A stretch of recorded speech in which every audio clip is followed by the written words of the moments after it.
show faz parte da Terceira Terra, um mundo inteiro de podcasts. Acesse terceiraterra.com e conheça nossos outros shows. Hoje a gente tem como convidado que muito nos honra o Cláudio Poças, que é artista, desenhista, ilustrador, escritor, aventureiro de longa data. Entre outras coisas, já escreveu para Ravenloft, para Greyhawk. Trabalhou com um monte de coisas bacanas que a gente vai conversando agora. Muito bem, então, pessoal, diretamente de São Paulo, que oficialmente vai ser um novo setting de Dark Sun a partir de agora. Boa noite para todo mundo. E aí, galera? Como vocês estão? Tranquilo? Beleza. Aqui do Rio de Janeiro, que já é filial de Dark Sun há muito tempo. Se for assim, aqui em Salvador é Ravenloft, porque a gente se livrou de um Lich Rei e agora o filho do Lich está no comando. Eita. Nossa, polêmica no RPG Arautos. Bom, pessoal, muito prazer ter vocês aqui. O Herbert, de novo, parece que vai virar visitante frequente, né? Você vê que o cara da concorrência, ele tá com a camiseta do Pathfinder aí. Pathfinder Aventura e Capa, né? O que é isso, Herbert? Não, essa camisa é dos capitães da Pathfinder Society. É um juiz de médico um pouco mais invocado. Capitães, um argentino do português. Você, Santiago, o que você está fazendo aí? Tá com água ainda? Cara, eu tô trabalhando, só isso que eu faço da minha vida. A única coisa que eu faço. Tá vendo isso? É uma escola, tá vendo isso? É a outra. Tá vendo isso? Parabéns. E você, Cláudio, o que você está fazendo no Rio? Eu tô no momento fazendo arte pro RPG Old da EN Publishing, que eles estão lançando simultaneamente 3 RPGs: Old, New e Now. O Old é de fantasia medieval, o New é de ficção científica e o Now é de ação anos 80. Então dei uma pausa na arte para poder participar aqui.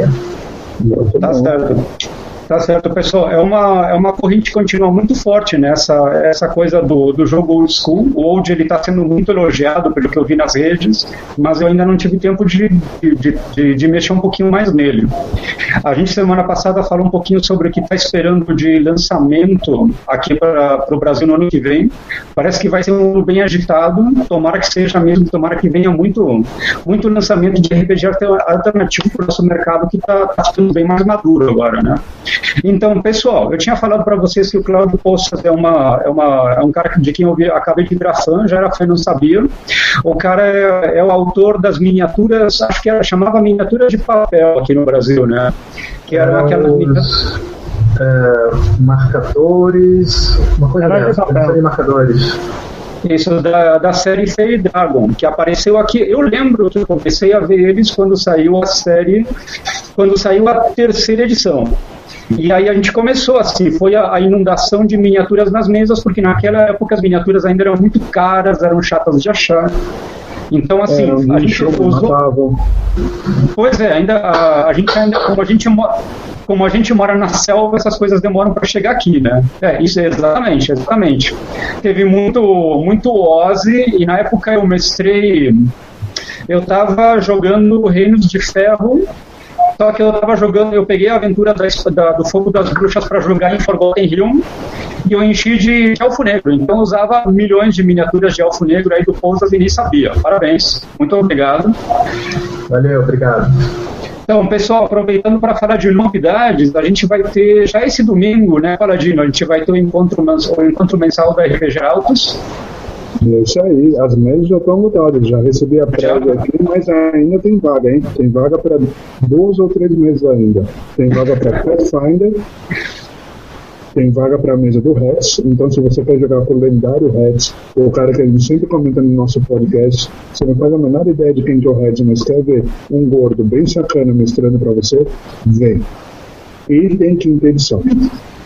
Muito bem, tem mesa do Horde of the Dragon Queen, tem mesa do Lost Mine of Fandelver, e tá sempre cheio, né? A gente tem que jogadores e mais uns 8 na lista de espera. Então, parabéns, então, pessoal, mas inscrevam-se que sempre se acha um lugar por lá. Ainda mais que é horário de verão e metade não vai chegar no horário. Certo. O Herbert, semana passada, ele estava mestrando uma aventura em que tinha a equipe de aventureiros de fantasia medieval tinha que invadir uma nave espacial, né? Herbert? Opa, conheço, hein? Sobreviveu alguém? A gente acabou jogando The Pets We Choose, que é a última aventura que faz a mudança de temporada da Pathfinder Society. A gente vai jogar aventura espacial agora no outro domingo, sem ser esse. Ou seja, você abriu mão de jogar da Red Box para jogar a Pathfinder, é isso mesmo que eu ouvi. Seu traíra. Mas o Redbox o Dragon tá voltando daqui a pouco lá para refrigerar altos, né? Sempre tem gente pedindo. Assim que eu fechar a caixa básica, eu volto. Tá certo, então, pessoal. A gente fala um pouquinho, então, sobre coisas que estão merecendo uma resenha que tá meio demorado. Semana que vem a gente vai começar a falar um pouquinho com mais detalhe do novo livro dos monstros, algumas criaturas que estão chegando com um lore completamente novo. Semana passada a gente tinha falado que na capa do novo livro tem o Xanatar, que é um beholder que comanda o crime organizado na cidade de Waterdeep. Um personagem muito bacana e interessante. E tem outros também que à medida que eu vou lendo, vou ficando com ideia de aventuras. Então, lá no finalzinho do programa, quando a gente estiver se despedindo, vamos falar de algumas coisas legais para propor ideias para mestre e para aventura. Semana que vem, provavelmente, a gente vai fazer um programa só sobre Forgotten Realms. Então eu já estou na mão com o Elmeister Presents Forgotten Realms, que é um livro feito com anotações e lore, sem regra, só lore e curiosidades de Forgotten Realms feitas na época do Ed Greenwood. Então, muita coisa do arquivo pessoal dele, que ele foi colocando lá, que ele ia fazendo por conta própria e deixando arquivado. Algumas coisas viraram livro, outras não. Outras foram ficando ali no arquivo dele, pessoal. E aí agora foi lançado pela Wizards no ano 2013 ainda, né? Começo de 2013, eu acho. Esse daqui é o primeiro esboço do mapa de Realms. Seng ainda estava ao norte do Mar dos Dragões. Não, o Mar das Estrelas Cadentes. Olha, estou muito enferrujado de Forgotten Realms. E jogando, o que eu estou jogando? Estou jogando a 5ª edição via Hangout, que eu estou com muito trabalho, faculdade e milhões de coisas, então estou jogando 2 horas por semana aos domingos via Hangout, e a aventura do Horde of the Dragon tá rolando, devagar, mas tá rolando. E você, Cláudio, o que você está fazendo na sua vida ocupada? Arte pra caramba. Umas paradas que eu não posso falar no momento. É por conta do horário, não tem problema, a gente publica mais tarde. Ninguém escuta. É coisa que eu... Assim que for anunciado, eu vou ficar muito... A vontade de falar é grande, mas... o longo braço da lei chega aqui no Brasil, então... A gente tem sempre que ficar com os 2 pés atrás. Mas tem muita coisa ainda que já está saindo. Eu fiz arte pro card game de Lord of the Rings, pro RPG de Star Wars, além dos RPGs que vão sair agora da Ian Publishing, What's Old is New. E saiu coisa neste livro aqui. E vai sair coisa no... Se couber, vai sair coisa no Dungeon Master Guide também.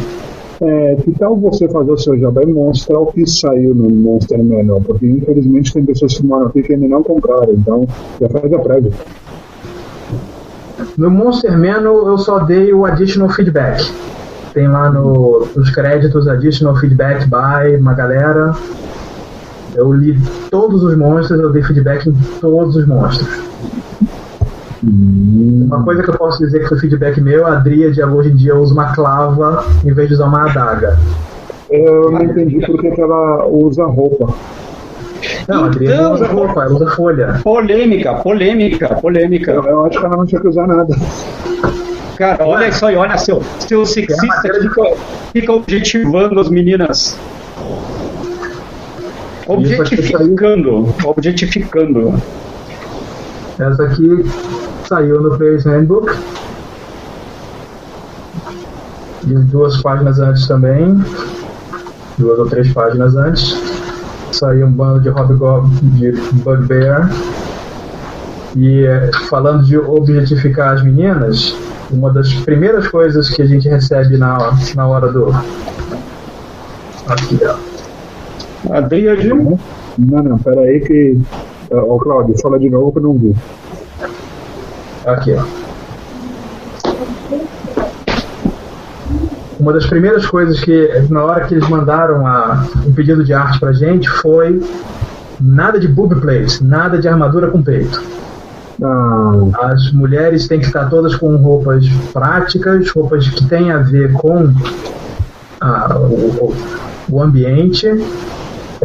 Quando é armadura mesmo, nada de chainmail biquíni. Deixa a Red Sonja lá para os padrinhos do Conan. Eu odeio politicamente correto, cara. Eu odeio. Cara, assim, mas é uma coisa que é interessante de colocar, porque a gente tem assim, um público feminino que tá mais ligado, tá acompanhando, inclusive tá jogando, né? Tem vários hangouts aí que eu vi no YouTube em que tem menina nas mesas, assim, que é uma coisa bem rara. E hoje a gente teve ontem teve um problema, teve uma crise bem grande no meio dos videogames, porque uma menina que faz críticas aos jogos, ela foi fazer uma palestra numa universidade americana, e aí tem uma galera que trola ela direto, e assim, você pode concordar com ela, pode discordar dela, tá no seu direito, mas daí a mensagem... Isso aí estão chamando lá fora de Gamergate. Essa moça, ela fazia parte de uma empresa de desenvolvedora de jogos e foi acusada de assédio sexual em cima, ou de favorecimento sexual em troca de críticas favoráveis aos jogos que a empresa dela produzia. E aí outros falaram de outras pessoas, e aí começou essa história. Mas então a mídia de jogos não é isenta, é tudo amiguinho, tá tudo na cama com os desenvolvedores de jogos e vice-versa, não sei o quê. E aí na cama literalmente. Literalmente. Não tem se é verdade ou não, eu não sei, mas ninguém tem nada a ver com isso. Mas o pior de tudo é que começaram a ver ameaças de morte a várias mulheres que trabalham no meio de games por besteira, por nada, por resenha, porque a pessoa vai gastar $30 num jogo e depois não vai gostar. Por favor, né? É um disparate absurdo. Isso lá nos Estados Unidos é chamado de Gamergate. Mas é uma coisa que tá gerando muito barulho na internet, que é essa questão da representação da mulher e uma grande mudança que houve no D&D agora na nova edição, que é exatamente fazer as coisas mais realistas, né? Se você quiser chamar de menos apelativa, tá valendo, é uma opinião. Eu estava vendo aqui, folheando aqui o livro do Forgotten Realms, e aí tem uma imagem aqui na página 12 que são 2 magas, se eu conseguir entender, não parei para folhear ainda. A imagem é muito bonita, mas assim que eu comparei com as novas ilustrações da 5ª edição, imediatamente eu me foquei nisso. Assim, a minha atenção deixou de ser o texto para ser essa representação aí. Então, acho que é super válido você deixar isso de lado. Não precisa mais. O jogo agora é outra coisa e bora. Se você quiser isso, se você quiser esse tipo de conteúdo, tem tanta coisa por aí. E eu acho que depois dessa capa, essa capa aqui que fudeu a primeira edição inteira, a gente dispensa polêmica. E olha que eu procurei essa capa há mais de 10 anos. Eu adoro, mas essa capa é muito boa. Não façam uma igual, porque é só encrenca. Essa daqui é a primeira capa do Advanced Dungeons & Dragons em 1976. É a capa que ficou durante 3 anos. Depois lançaram a capa do Jeff Isley. Isso, e aí essa capa aqui, assim, um diabo na capa, é pedir pra brigar. E o Dungeons & Dragons entrou numa briga, tá? Mas assim, a gente dispensa esse tipo de polêmica, apesar de gostar. A capa levou ao ápice do Dungeons & Dragons, porque quando saiu a capa do Jeff Isley, o Dungeons & Dragons estava no topo. Essa capa levou o Dungeons & Dragons até ao desenho animado, Caverna do Dragão. Então, aí aproveitando que eu já peguei o livro que ia mostrar de qualquer jeito, o Cláudio ele tem uma participação bem bacana no livro do jogador, tem também a contribuição dele no livro dos monstros, que ele ficou dando pitaco, falando, tá uma merda, façam de novo. É mais ou menos assim ou tem um código para isso, Cláudio? Não, não tem muito código, não. Você vai e aponta as coisas que acha que tá errado. Tá certo. O que você achou que estava errado? O que você achava que estava errado? O código é burro.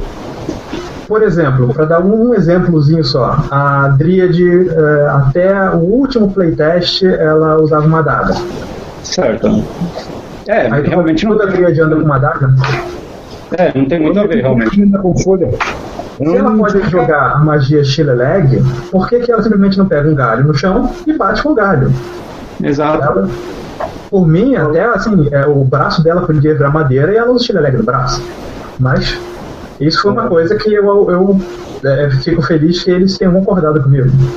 Não, tá certo, mas é uma coisa assim que muda sempre de uma edição para outra. A gente tem algumas mudanças que teoricamente visam facilitar a vida do jogador, sei lá, assim como a decisão de tirar o cone anti-magia do Beholder na 4ª edição, porque o cone anti-magia de cara já tira todos os personagens arcanos da batalha. Porque a sua preocupação não é mais lutar, é ficar fugindo dele. E aí voltou agora, porque afinal de contas o cone anti-magia faz parte do lore e deu. O mago agora tem outra forma de se virar na aventura, né? Então, aproveitando aí que a gente estava falando desculpa te cortar. Aproveitando que a gente estava falando do livro do jogador, em 1976 saiu um mapa dos mundos de D&D da Sindupel, o multiverso, mostrando a posição da Terra e o lugar dela na cosmologia. 1976. Essa edição, esse diagrama ele esteve no primeiro livro da primeira edição e depois não teve mais. Então, segunda edição, terceira edição, 4ª edição, esse diagrama ele vinha no livro do mestre e agora volta a nós, pelas mãos do Cláudio Pozas, praticamente a primeira coisa que eu fui ler, porque desde que eu comecei a jogar, o que mais me chamava a atenção sempre era essa coisa de viajar pelos planos. Tá, e aí eu vi uma coisa curiosa que achei que ia perguntar para você, né? Cadê o Farim? Não está mais no diagrama dos planos? Olha, se você olhar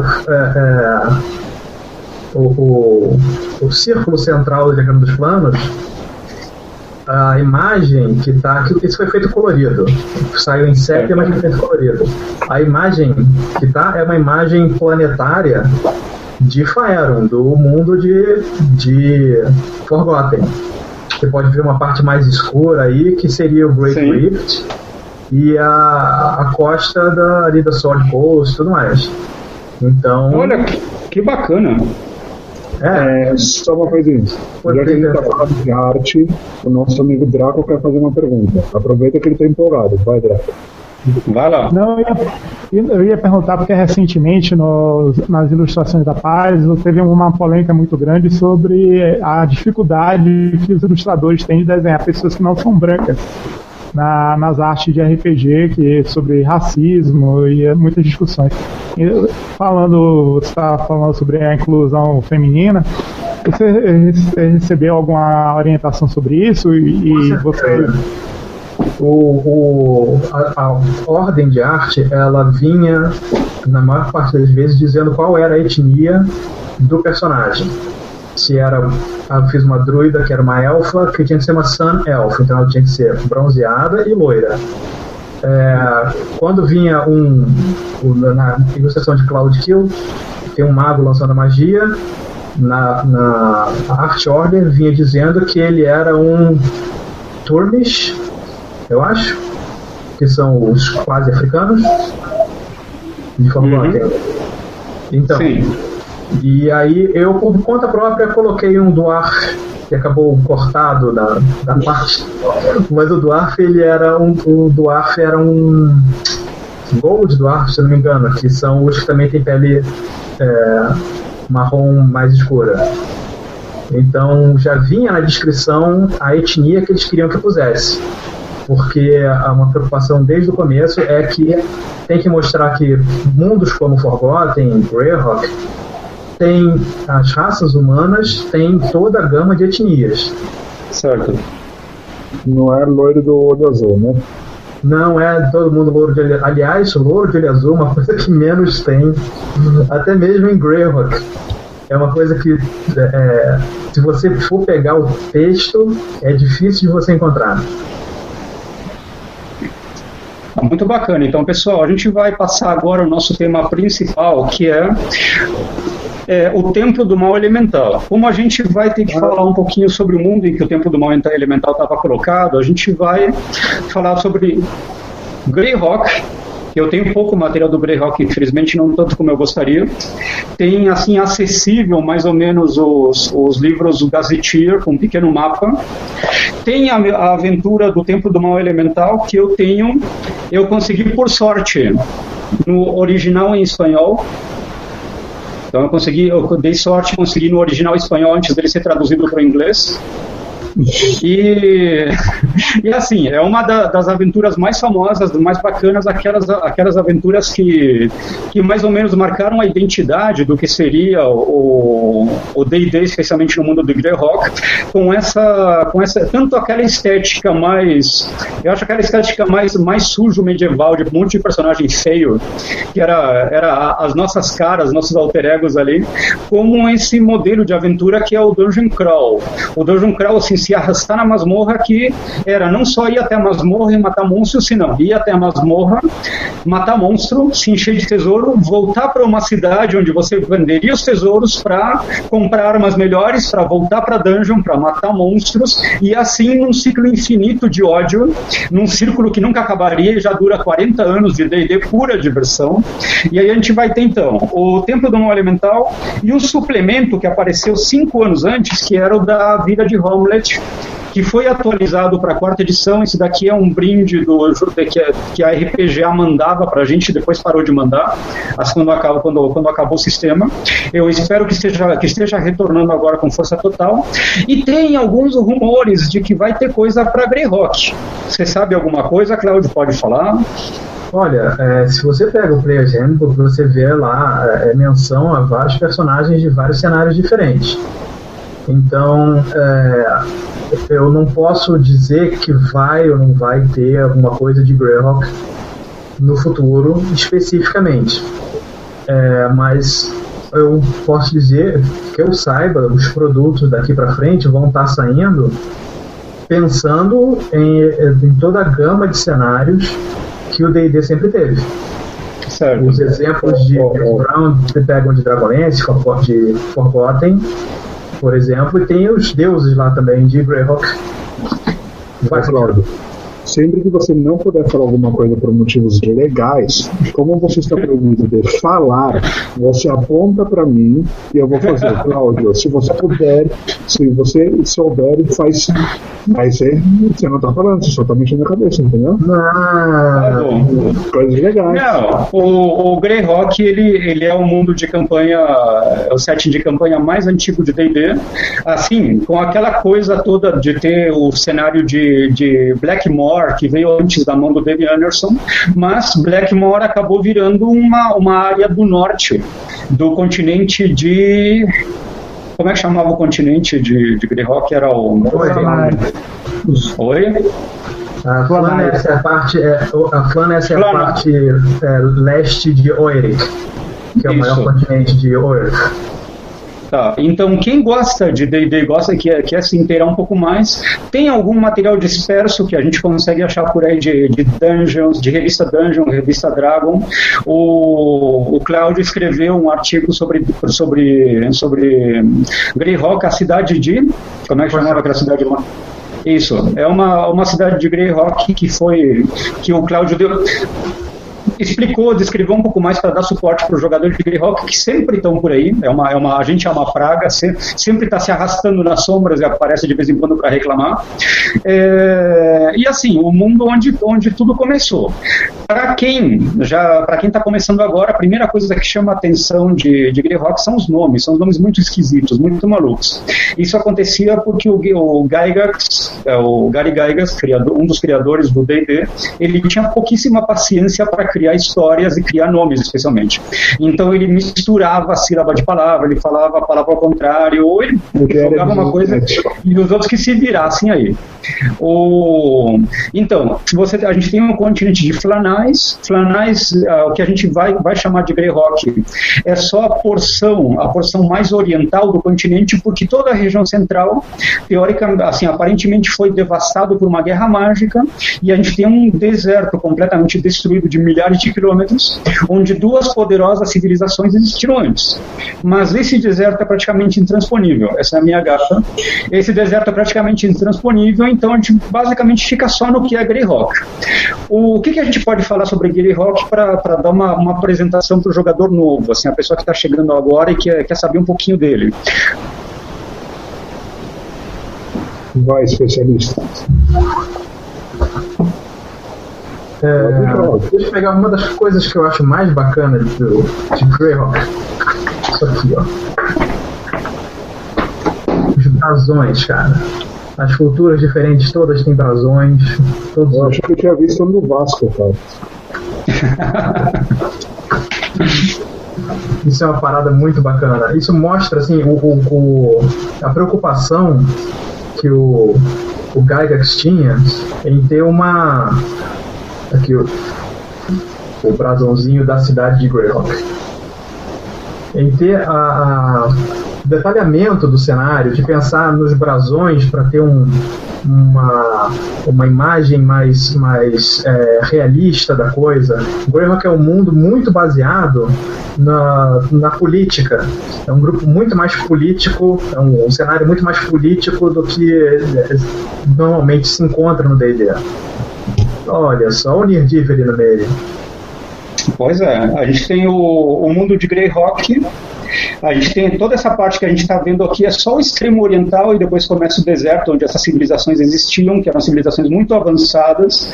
Aí eles entraram numa guerra mágica, assim, que a gente pode pensar assim, é uma ideia, uma referência a um holocausto nuclear, né? Num dia e numa noite essas civilizações se devastaram completamente e desapareceram do mundo. E aí os heróis, às vezes, eles vão entrando ali e eles vão encontrando os restos dessa civilização que era Tímio. O mundo de Greyhawk, ele começou a crescer a partir da primeira masmorra do Gary Gygax, que era uma masmorra que nem nome tinha, mas à medida que ia desenvolvendo a masmorra para ir desenvolvendo o sistema de D&D e produzindo material para vender, ele foi precisando dar um pouco de organização para isso, e ele acabou chamando essa primeira masmorra de Castelo de Greyhawk. Esse Castelo de Greyhawk é o que depois vai dar o nome a todo o setting de campanha. A gente vai ter o Castelo de Greyhawk, vai ter a cidade de Greyhawk, a gente vai ter o mundo de Greyhawk. O Castelo de Greyhawk? O que tinha? O Castelo de Grayskull. Não duvido. Você acha que Grayskull saiu de onde? Você acha que o He-Man saiu de onde? Do armário, só pode.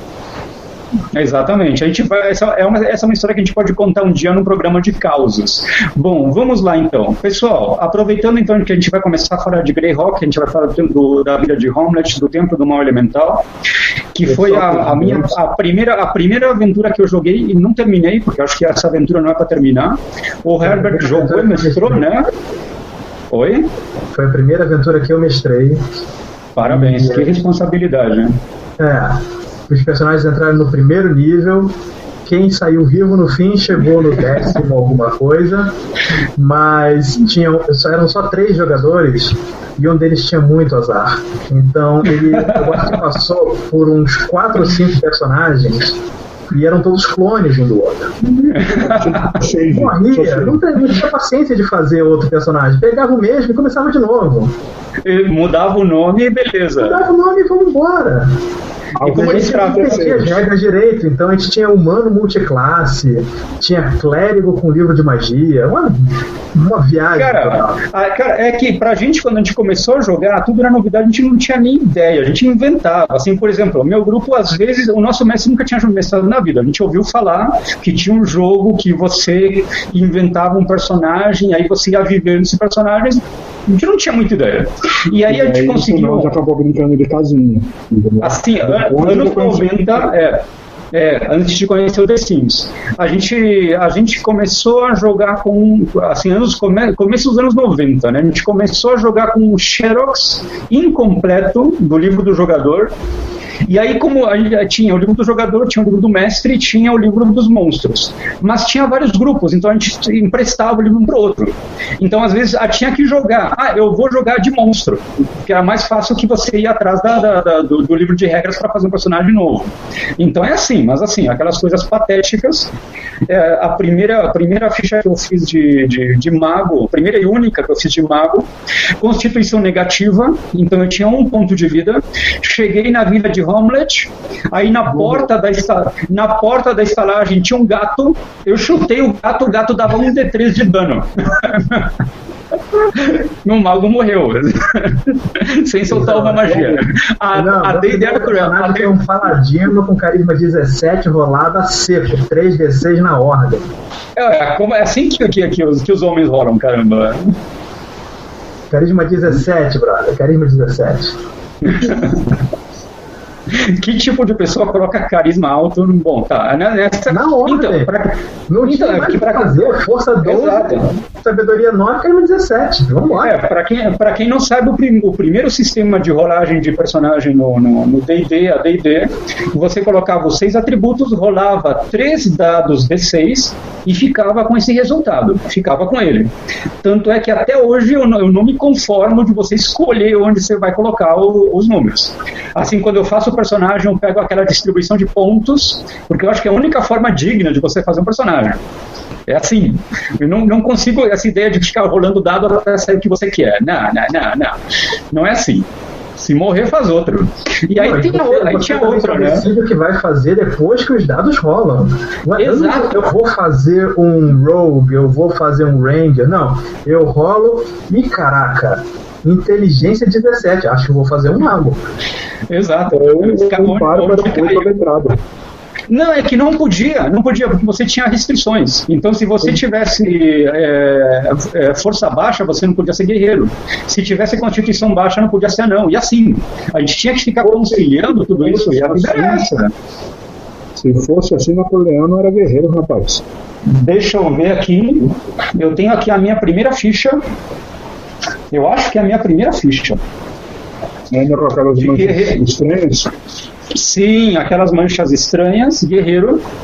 Minha primeira ficha de guerreiro, não sei de onde saiu isso daí, não sei cópia do que é. Eu tenho a impressão de que alguém desenhou por cima de uma ficha original. Era um guerreiro, alinhamento neutral. Não sei nem se podia isso. Guerreiro humano, força 18/62. Inteligência 9, até estava bom. Sabedoria 10, destreza 9, constituição 14. Acho que aqui a gente já podia escolher. E tinha 10 pontos de vida. Tô feliz da vida. Tá ótimo. Aguentava 2 chutes do gato. Bom, pessoal, então, indo para esse setting, a gente vai ter, então, a vila de Hamlet, que vai ser uma aventura baseada numa cidade, numa vila chamada Hamlet, uma pequena vila, que há uma década antes dessa aventura, ela foi cenário de uma batalha gigantesca entre os reinos do norte, os poderosos reinos do norte de Greyhawk, para destruir um templo aí que ninguém sabia direito o que era. Ele foi destruído e aí os personagens chegam no mesmo momento em que algumas criaturas malignas elas estão começando a atacar a cidade novamente. Então, à medida que os personagens vão avançando nesse cenário, eles vão chegando ao fortim, acho que chamava Fortim do Lago, de Malthouse. Qual seria a casa mata, então um fortinho assim no meio de uma lagoa, um rio, que está em ruínas, e os personagens vão entrar aí, eles descobrem que embaixo dessa fortaleza tem uma dungeon que é bem maior que a fortaleza, coisa de D&D, é muito mais fácil escavar que você construir alguma coisa sobre a terra. Deve ter alguma relação com IPTU, a minha suspeita é essa, porque geralmente você tem uma barraquinha, e embaixo da barraquinha tem uma dungeon de quilômetros de extensão. Esse é o futuro, amigo, esse é o futuro. Não duvido.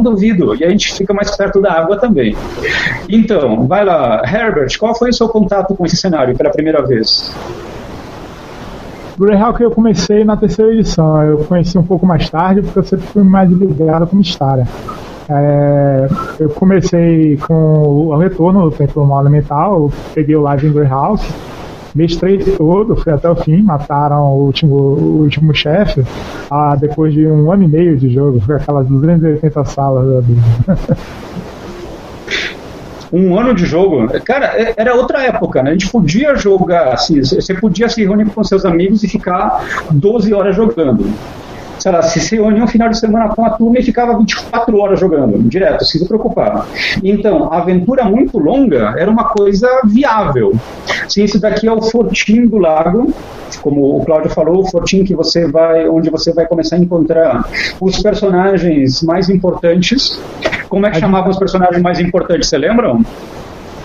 Olha, dentro da Moat House, você lá embaixo encontra o Lareth, o Belo. Lareth, o Belo. A maior esperança do caos maligno. A gente achava que Lareth fosse mulher.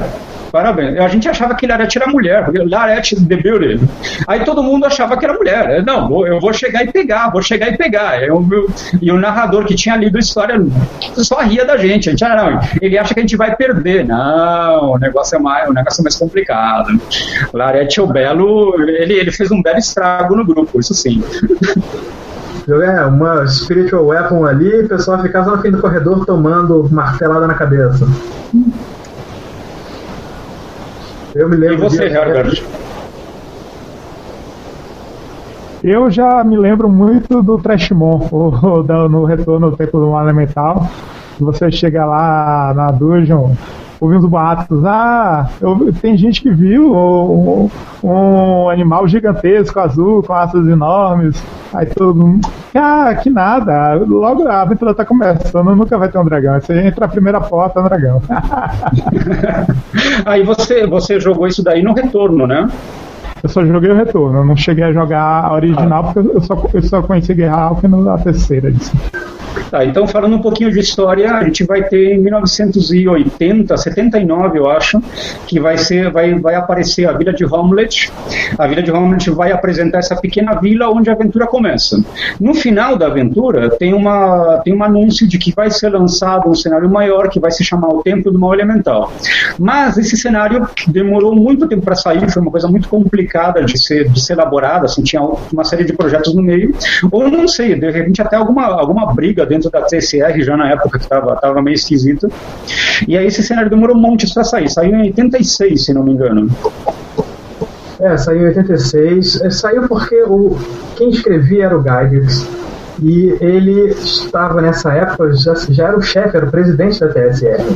Então, estava com desenho animado sendo produzido, indo para Los Angeles para acompanhar dublagem, essas coisas. Estava com licenciamento, tinha bonequinho nas lojas de brinquedo. Então, várias coisas distraindo o Gary de fechar a aventura. A Vila de Homelet, o código de aventura dela era T1. Era para ter saído T2, T3, só que não saiu. Então, quando finalmente sentou e escreveu a coisa toda, saiu uma mega aventura que era T1 a 4, que era um troço enorme. Uhum. Então, esse setting de campanha que foi muito esperado, ele foi basicamente assim um sucesso, né? Foi o primeiro dos supermódulos, né? Então que você tinha uma campanha absolutamente extensa, na verdade você tinha um monte de mini aventuras lá dentro, e o que mais chamou a atenção dos jogadores mais hardcore nessa época é uma característica do Templo do Mal Elemental. O Greyhawk ele foi construído com uma concepção que não se movia em torno a bem e mal. A gente vai ter uma concepção mais alinhada para ordem e caos. Então você pode ser ordeiro e mal, e pode ser caótico e bom, ou ao contrário. Tá? Então essa ideia de bem e mal, ela estava em segundo plano. E no Templo do Mal Elemental, o que a gente vai ter é uma corrupção desses elementos. A gente vai ter a terra, vai ter o fogo, vai ter a água e o ar. E quando a gente chamava, por exemplo, uma criatura elemental, podia ser para ajudar, ou a gente viajava para o plano elemental, essas criaturas eram completamente neutras, não eram nem boas nem más, eram neutras. Só que dentro do plano elemental, dentro do templo do plano elemental, elas eram corruptas, por uma questão que só depois a gente vai descobrir. Assim, depois de se arrastar muito por catacumba, de apanhar muito, de morrer muito, porque tinha algumas criaturas muito estúpidas, muito poderosamente estúpidas nessa campanha. E outra coisa é que alguns personagens que podiam convocar criaturas elementais, especialmente clérigo, o mago, podia chamar a criatura elemental para ajudar ele numa batalha e de repente essa criatura se virava contra ele. Ou pior, acompanhava ele e atacava no momento crítico, quando você estivesse enfrentando um vilão mais poderoso. Diga, Santiago. Você sabe de onde que copiaram a habilidade de chamar uma criatura elemental? De onde? O Sherlock Holmes, quando ele falava elemental, não para o Watson. Não consegui entender. Do Sherlock Holmes, rapaz, quando ele falava elemental, não para o Watson. Eu não entendo o que você está falando. Xerox? Eles copiaram do nosso amigo Sherlock Holmes, quando ele falava elemental. Nossa, pessoal, vou ter que interromper a transmissão aqui, que acabei de receber uma mensagem do Google. O Cláudio está olhando, não sei se ele não entendeu ou não acredita o que você falou. Os dois. Ele falou que o Tempo do Mal Elemental vem do Sherlock Holmes, o detetive. Quando ele falava elemental, querido Watson, você pode ir embora, ninguém vai ficar bravo. Aproveitando a piada, que piada? Eu sofri um pouco com o Templo do Mal Elemental jogando, porque quando eu joguei já tinha passado o Capitão Planeta. Aí todo mundo ficava vendo terra, fogo, água. Cadê o Elemental do Coração? Os elementos eram malignos no retorno ao Templo do Mal Elemental. Porque até o Temple of Elemental Evil original, você tinha lá os nódulos elementais e tudo mais, mas você não... Quem era a chefe lá? Era a Rainha Demônio dos Fungos? A Rainha Demônio, a deusa dos fungos, né? Da Demon Queen of Fund, a Zultimoi. E aí, por que os elementos malignos estão com ela? E aí, 25 anos depois, aparece uma nova aventura, escrita pelo Monty Cook, que ele explica por que, ele explica por que os elementos malignos estão nesse templo. Exatamente. Spoiler. Não, pessoal, entramos na zona de spoilers. Bom, pode falar, Cláudio. E aí o Templo do Mal Elemental no retorno é revelado como sendo uma fachada para o culto de Tarisdun, que é o deus acorrentado de Greyhawk, que é um deus que todos os outros deuses bons, maus e neutros se juntaram para botar ele no buraco e acorrentar ele. O bicho é o Thanos Darkseid máximo dos mundos de D&D, é o Tarisdun, que é o deus do mal do caos encarnado. Houve uma evolução de conceito também, porque o Tarisdun ele já surge lá no AD&D, na segunda edição. A gente tem um Lost Temple of Tarisdun, só que é uma aventura muito independente, que não tem nada a ver com nada. Então eles aparecem lá como Deus, mostram lá como Deus esquecido. E falam que é uma aventura, primeiro, que é muito assassina, e não é uma aventura boa, mas ficou por aí. E aí o Tarisdun ele volta a ter importância depois na terceira edição, quando começa a aparecer o conceito do Far Realm. Far Realm, ou Reino Distante, é um reino assim completamente baseado em Lovecraft, nas histórias do chamado de Cthulhu. É um mundo de loucura e mal absoluto. Um mundo tão alienígena que... Mais ou menos, eu não sei. Cláudio, o que você acha? Apareceu no Rio de Janeiro? O purgatório da beleza do caos, velho. Estamos aqui, Far Realm, rapaz. Far Realm de Janeiro. Muito bem, então, assim, fico feliz, final do ano vou aí. Então, aí o reino distante ele aparece como um reino de mal completo, e essa dimensão maligna, às vezes ela começa a escorrer para o multiverso em que os reinos de D&D existem. Só que à medida que eles escorrem e vão aparecendo para cá, eles se manifestam deturpando a realidade, alterando o tempo, criando seres que são tão alienígenas que você não consegue caracterizar. Então você tem aí, por exemplo, os Beholders são aberrações. Que mais são aberrações? Aquele Dibbling Mount, como é que chama? Mind Flayer são aberrações, são criaturas tão alienígenas que você não consegue encaixar. E a medida que fizeram na quarta edição daquele Homem Samambaia é uma aberração. Qual? Não deveria ter existido. O Homem Samambaia. O livro do jogador, o terceiro livro do jogador 3, como é que chamava aquele bicho? Era uma opção de... Walden? Isso, é uma criatura vegetal que a gente podia usar como personagem. Eu escrevi uns filhos pra ele no Heroes of the Feywild. Certo. Então, aí o Taris Doom, ele vai voltar a ser citado na terceira edição, ele vai crescer mais. E aí, a partir do livro do Retorno do Templo Elemental, em que eles retomam o templo, o Taris Doom aparece como o deus acorrentado que está preso, e para ele se libertar e voltar a aterrorizar o mundo inteiro, ele precisa da ajuda de seguidores loucos. Assim, o que os seguidores querem? Os seguidores querem libertar Taris Doom para que Taris Doom possa destruir todo. Louvado seja Taris Doom. Aí vocês imaginam o naipe dessa turma, né?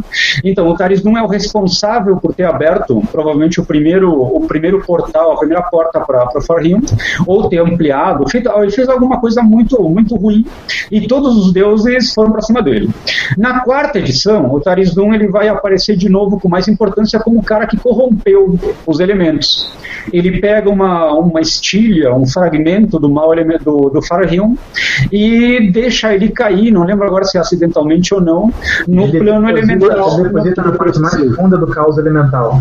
Exato. E aí dentro do caos elemental tem um mal que vai crescendo cada vez mais. E aí se transforma no abismo. Exatamente.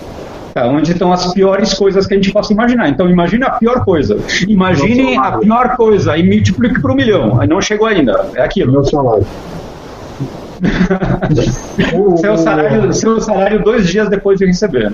A cosmologia da quarta edição, ela era como se fosse um rio que vinha do mar astral, passava pelo mundo material, descia pelo caos elemental e escorria pelo ralo que era o abismo.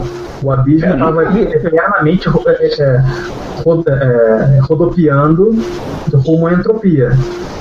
Que legal. Por isso os demônios eram elementais corrompidos, e por isso que o objetivo deles era a destruição de tudo. Na quarta edição, os demônios são sobre isso, são entropia encarnada. Então, deixa eu ver se eu entendi. Um salmão é um demônio, porque ele vai contra a correnteza, que nem o demônio. Exato. Por isso a gente tem que comer todos os salmões. E os demônios. E os demônios. Especialmente. Qual que são as demônias? É as súcubus, né? Súcubus. As súcubus agora elas jogam de 2 lados. Não, nas minhas aventuras elas jogam mais que de 2 lados. Tem 3 espaços, né, cara? 3 slots dá pra fazer muita coisa. Pois é. Voltando a Homelet rapidinho, quando saiu o modelo da aventura Homelet T1, virou o modelo clássico para todas as aventuras de D&D. Estabelecer uma área com NPCs que podem te dar missões, um dungeonzinho próximo, um pouquinho de mata para você explorar, alguém que te cure, alguém que te venda poção ou venda pergaminho, e NPCs para você interagir. A aventura, você chegava na vila e para você descobrir o que você tinha que fazer, você tinha que interagir com os outros personagens. Você tinha que interagir com os NPCs, tinha que ir para a estalagem, conversar, fazer amizade, e aí você descobria a história desse cara, a história daquele cara, você desconfiava de alguém, e assim ninguém te dizia o que você tinha que fazer. Você tinha que ir descobrindo eu tô aqui fazendo o quê? Qual é o objetivo dessa aventura? Por que tem um sapo gigante nessa cidade? O sapo gigante fica lá na Casa Mata, lá no Moat House. Para o pessoal aprender a temer o sapo. Esse spoiler eu não queria contar. O sapo me pegou também. Mas o outro falou do dragão. O dragão não é nada perto do sapo gigante. O sapo é foda, cara. Não, é muito. Não, inclusive o sapo voltou aqui no livro do jogador também, né? Deixa eu ver se eu tenho ele aqui. O sapo voltou. Eu tava. Quando eu recebi o livro do jogador, a primeira coisa que eu fiz foi dar uma folhada para resenhar. E aí eu falei, né, essas figurinhas que tem aqui são meio bestas, assim, quebra o clima, né? Na verdade, eles são o clima. Não, livro dos monstros. Eu quero que você entenda que eles são o clima. Assim, na primeira edição você tinha a mesma coisa, tinha uns desenhos bobos ali que iam ironizando, iam brincando. Então vê se eu consigo colocar aqui na câmera. Tem o sapo que você vai conhecer quando você chegar no fortinho do lago. Vocês conseguem enxergar? Aí tá. Vem na de Casa do Fosso. Como é que era? Aqui em Salvador eles chamavam Moat House de Casa do Fosso. Casa do Fosso, então, é um bom nome. Eu jogava em espanhol, enfim, era Barbacana, Fortinho do Fosso, a mesma coisa. Mas era assim, como o Cláudio falou, ele estabelece essa organização de aventura em que você não tem só uma masmorra que você vai chegar e começar a quebrar. Você vai ter toda uma história que você tem que desenvolver para chegar lá. E assim, tem muito espaço para você começar a colocar side quests, você começar a linkar com outros cenários, de repente você sair para outra aventura e voltar mais forte, que na primeira edição, na segunda edição, e menos na terceira edição, aventureiro fugia. Aventureiro saía correndo porque encontrou um bicho muito forte, aí eles iam conseguir experiência e voltavam mais fortes. Na quarta edição, o pessoal morria, mas não fugia. O equipamento mais precioso para um aventureiro na primeira edição era a vareta de 3 metros. Conta aí, Cláudio, alguma experiência com a vareta de 3 metros? Alguma coisa que tem que usar nesse nunca é um corredor. Você precisa de uma vareta de 3 metros para ir batendo lá na frente. Senão, qualquer armadilha te pega. Exato. Quem passou pela tomba dos horrores, amigo, não mete o braço. Vareta de 3 metros. Mete o braço na boca do demônio. Aparece ali. Tem uma coisa em cima da mesa, vou pegar. Na tumba dos horrores não pode mexer em nada. Na tumba dos horrores não vai. O aventureiro das antigas é aquele que pega 2 poções e bebe para poder rolar na tabela de miscibilidade de poções. Exatamente. E uma das poções permanente. Então, mas essa coisa das armadilhas é uma coisa bem da nossa época, assim, da época old school, que era você perder muito tempo, e assim, muito tempo, revirando cada centímetro de uma masmorra, porque de repente tinha uma pedra que você estava frouxo e você podia achar alguma coisa embaixo, mas você precisava rolar para cada metro, senão você passou e não viu, e aí ficou e acabou a história. A partir da quarta edição, o Rolando 20 comentou isso, né? A partir da quarta edição, as armadilhas se integram de alguma forma com a estrutura dos encontros para elas não serem uma coisa chata. Ela faz parte da história, senão você tem só um personagem que fica procurando, desarmando, depois só um personagem que fica lutando, e assim você coloca todo mundo no mesmo lugar, na mesma ação. Que mais que vocês têm aí para contar? Fala, Herbert. Eu ia falar que nas primeiras edições o grande antagonista era a Dungeon. A partir das edições mais novas que eles começaram a colocar uma história onde tinha um vilão, e aí esse enredo que passou a ser o importante, mas antigamente a Dungeon era o vilão. Então cada centímetro de armadilha, cada sala, cada monstro era tudo um confronto contra a Dungeon em si. Por isso que antigamente os nomes das aventuras eram o nome da Dungeon. Exato, porque o que importava mais naquela época eram mais as mecânicas, né? Mais as mecânicas do que a história mesmo. Isso daí isso vai mudando à medida que o D&D vai amadurecendo, as pessoas vão pedindo um pouco mais de recheio, e acho que muda completamente depois quando chega o Forgotten, né? Porque o Forgotten é um mundo muito rico que se baseava muito em romance, muito em material extra que o pessoal consumia e depois queria desenvolver na história. Então, muito personagem que eles queriam encontrar por ali. Então, aí são coisas que... Dragonlance foi a aventura que mudou o paradigma de aventura de D&D.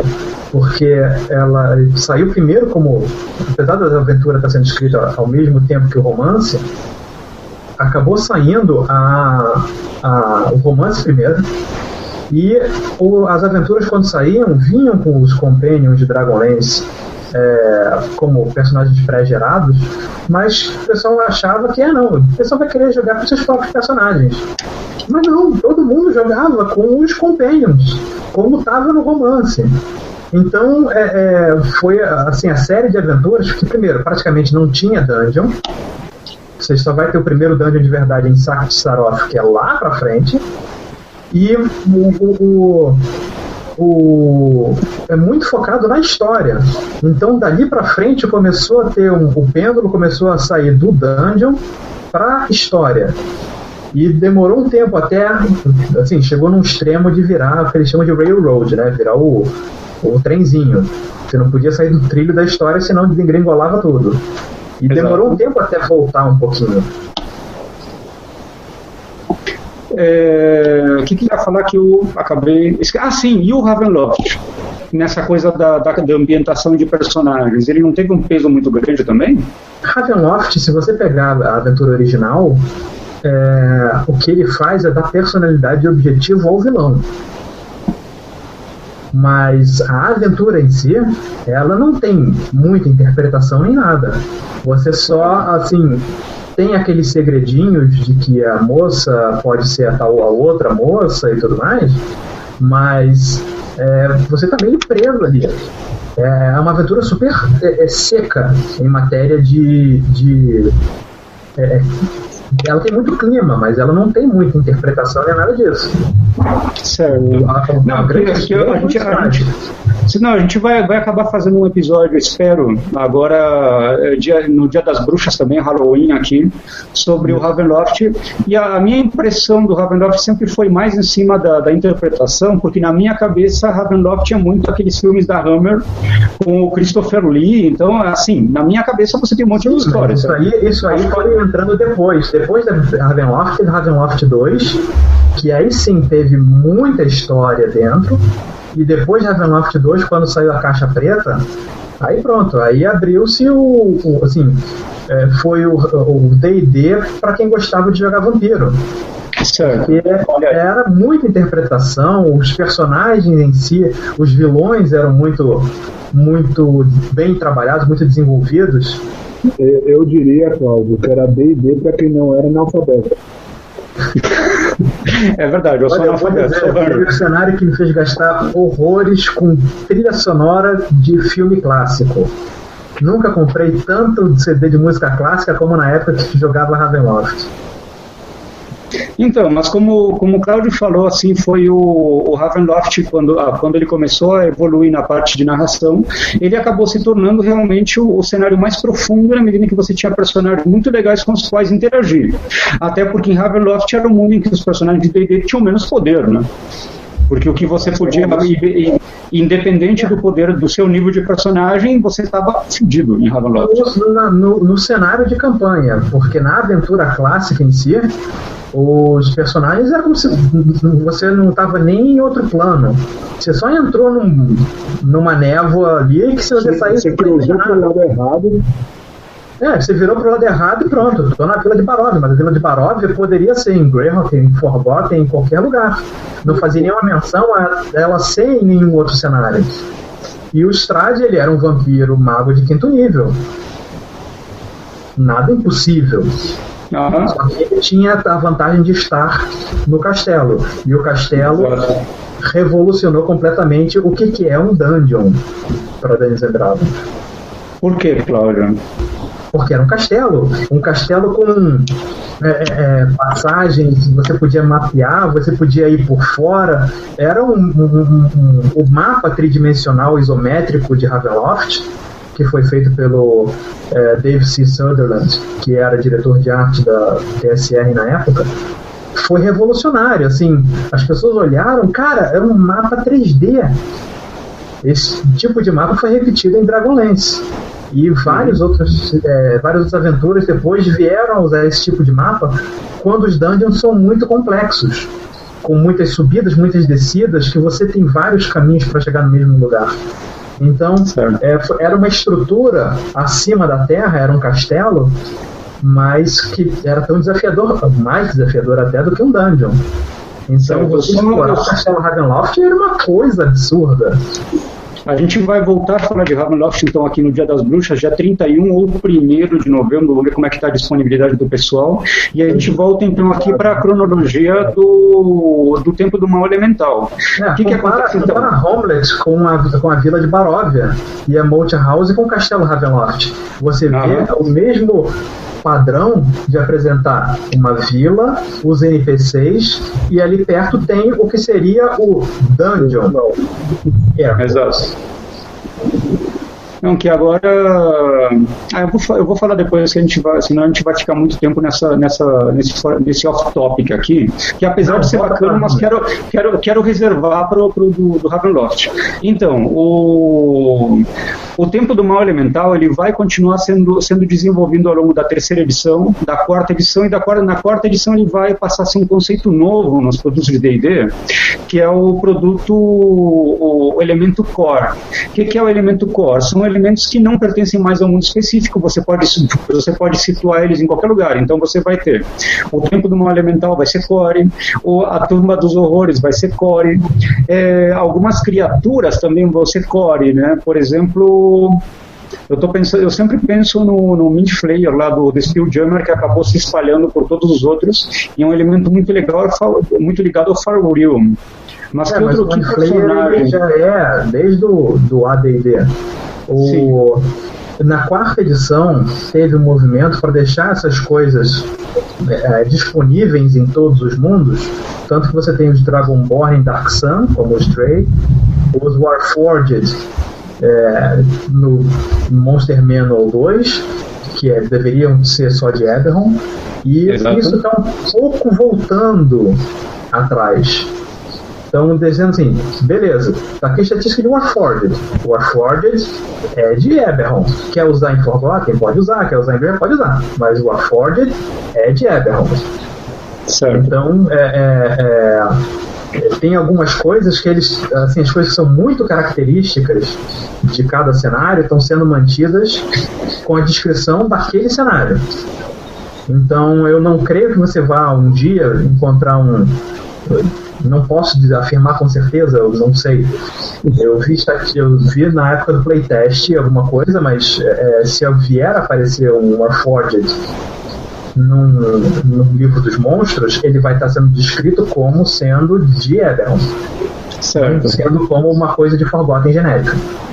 Certo. Não, tá muito bacana, porque isso dá mais liberdade para a gente começar a explorar esses mundos, de repente até com livros mais antigos, conseguir voltar a eles com a edição nova, né? Eu espero que eles tenham um suporte oficial, o suporte que a gente tinha, onde o Cláudio escreveu material para Greyhawk, para Ravenloft, foi a revista Dragon e a revista Dungeon, na edição online, né? Que era lá do sistema Insider da Wizards, que a gente assinava e tinha acesso a esse material, que agora eles falaram que está no hiato, depois que eu recebi um e-mail do D&D Insider, que a minha assinatura vai ser renovada agora, a partir as coisas não vão ser mais atualizadas, mas o que tem lá, o Compendium, o D&D Insider, a Dragon, a Dungeon, se você assinar, está tudo lá disponível. Então, certo. Eles continuam online, não vão sumir. Então, tem muitas aventuras lá que são muito bacanas, aventuras de 4ª edição que fogem completamente do padrão 4ª edição que se pensa 4ª edição. E eu tenho orgulho de ter escrito uma aventura de Ravenloft com clima de Ravenloft, bem Muito focada na boa. parte de história. Muito boa, 5 estrelas. 5 gotas de sangue. O pessoal terminou a aventura chorando e brigando comigo. Porque morreu todo mundo.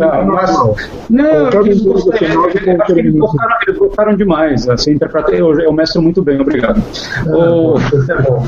E tem uma aventura que saiu numa das últimas dungeons, não sei se foi na última, que era a Batalha de Emerald Meadows, que é a batalha que acontece 15 anos antes da Vila de Homeland. Que é a queda do Templo do Caos Elemental.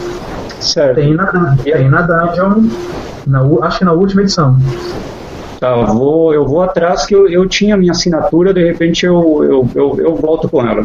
Mas assim, tem alguma notícia de que Dungeons & Dragons vai voltar? Não se sabe. Não sei. Deve voltar em algum ponto, em algum formato. Mas é um legado muito antigo do D&D que eu acho muito difícil da Wizards não resgatar. Certo. Não, então, porque tem essa coisa assim, a Wizards como empresa, ela está interessada em produzir e vender material novo, né? Mas também tem uma política de resgatar o material antigo, por exemplo, lá na dndclassics.com, que você pode comprar os materiais antigos em PDF, tem praticamente tudo lá. Então é muito bacana para quem quiser conhecer, você entra lá é uma área do drive-thru, é uma loja online do RPG. Exato, então você...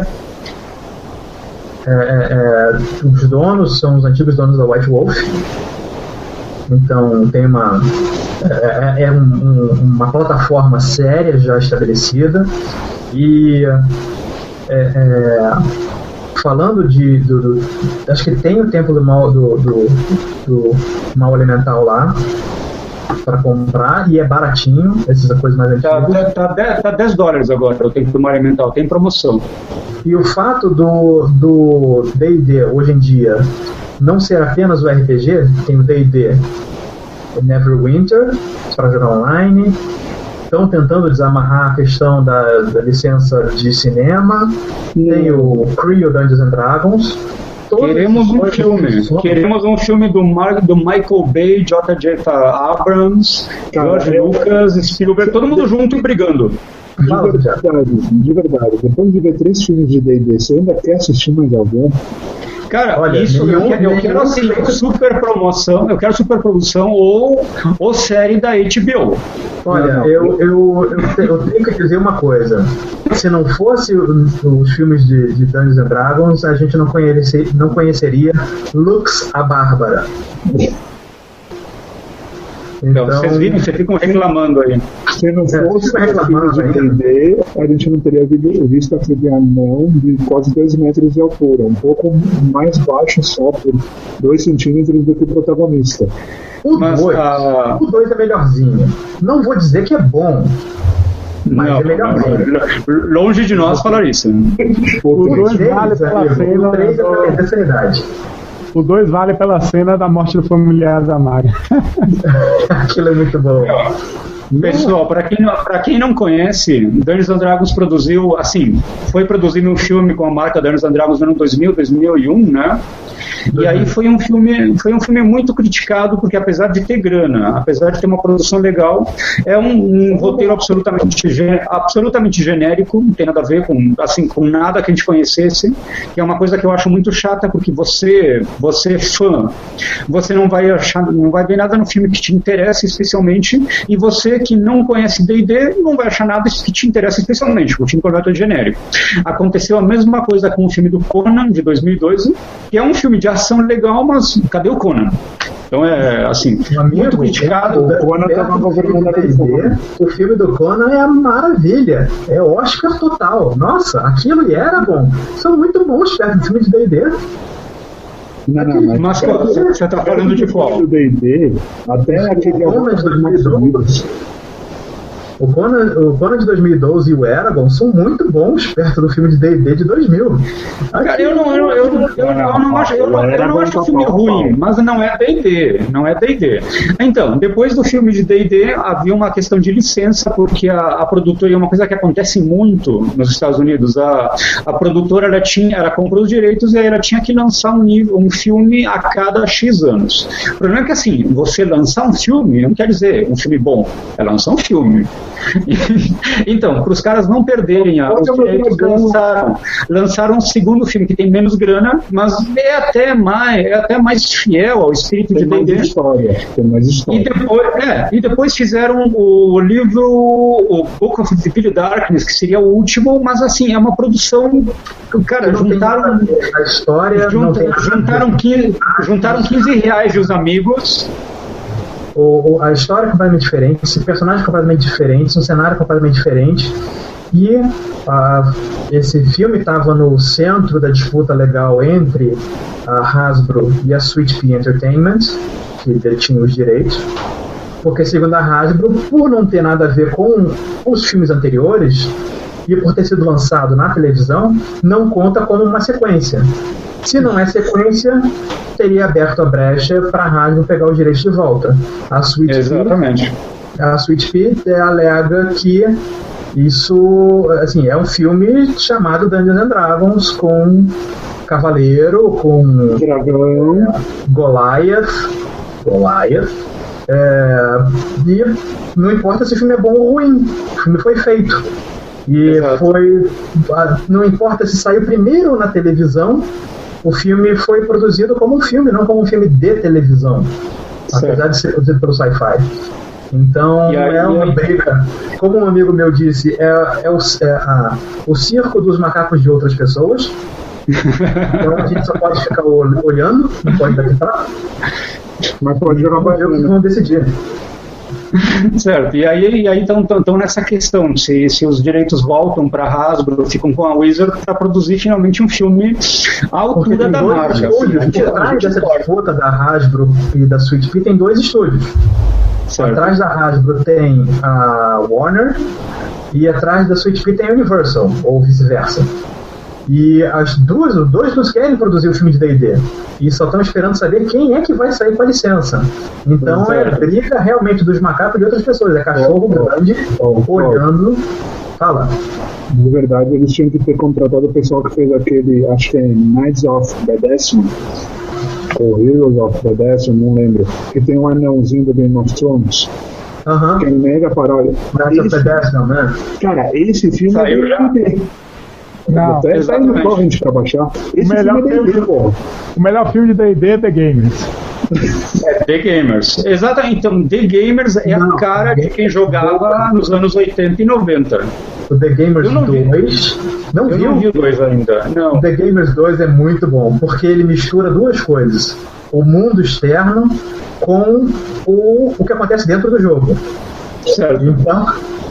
tem um dos personagens joga com uma feiticeira que é mulher. O cara joga com uma personagem que é mulher.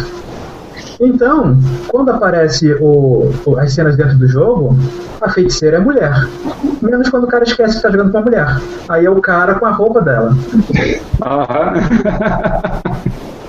É bem a cara da gente. Aí no The Gamers a gente vai ter.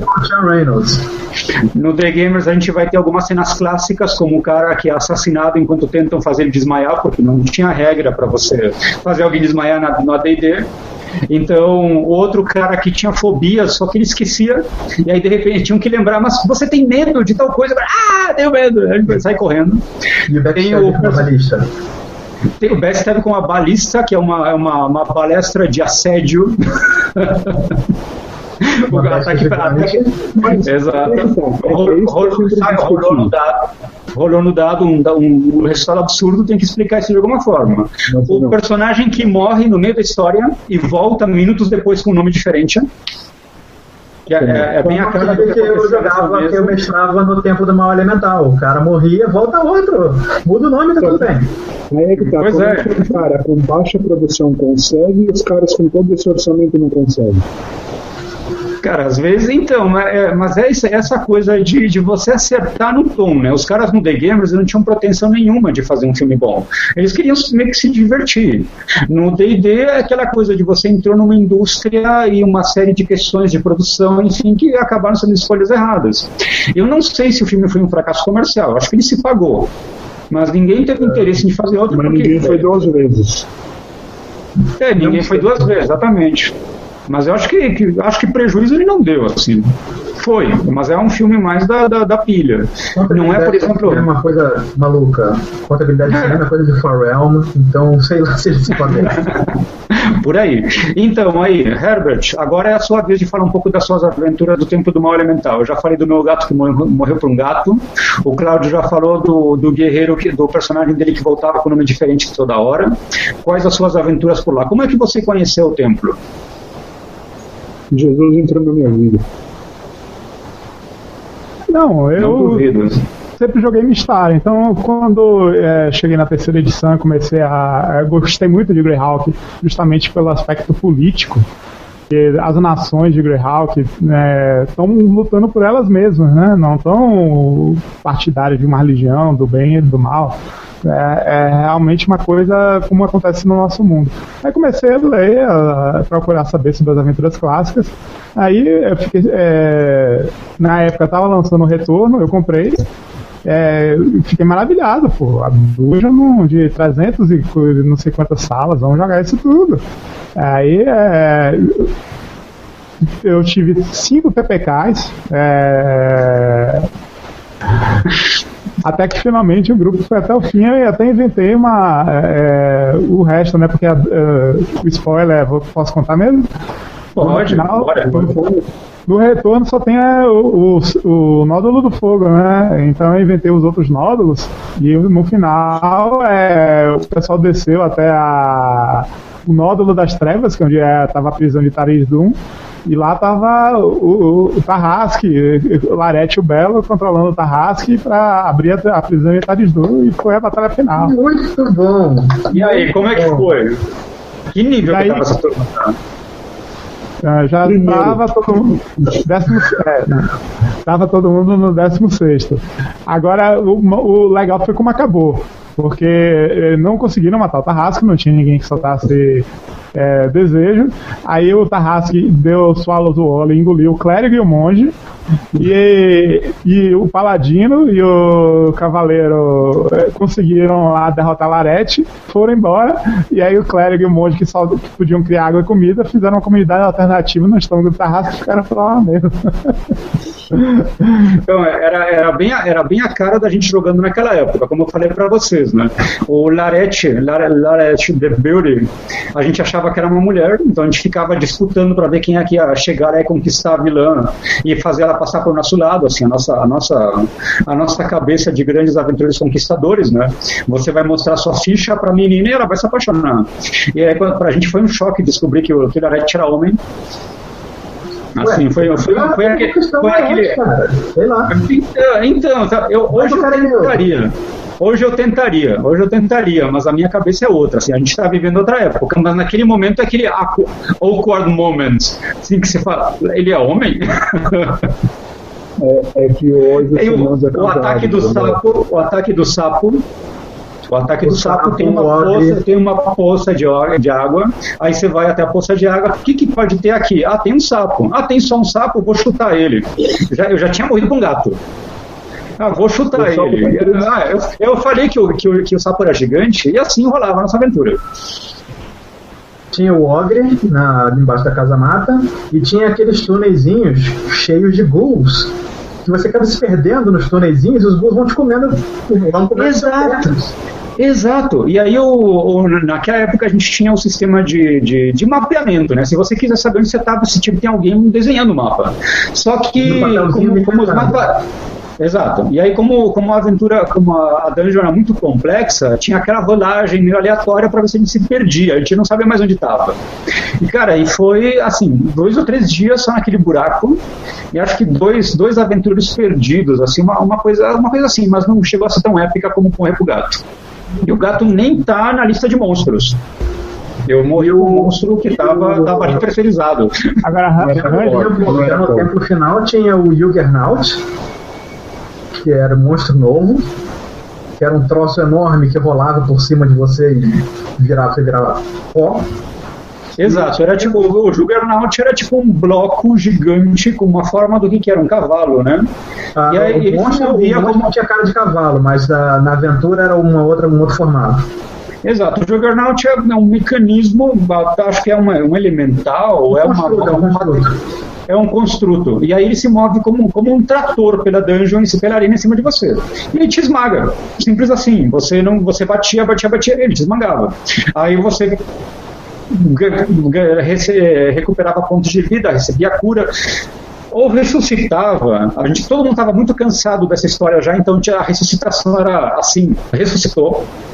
E aí voltava para ser esmagado novamente. Foi assim que a gente escapou do TPK. Não, e tinha o lance no templo, quando você entra no templo, o templo vazio, com o trono lá na frente. E tinha umas pedras na frente do templo, do trono, de 4 cores diferentes, cada uma de acordo com um elemento.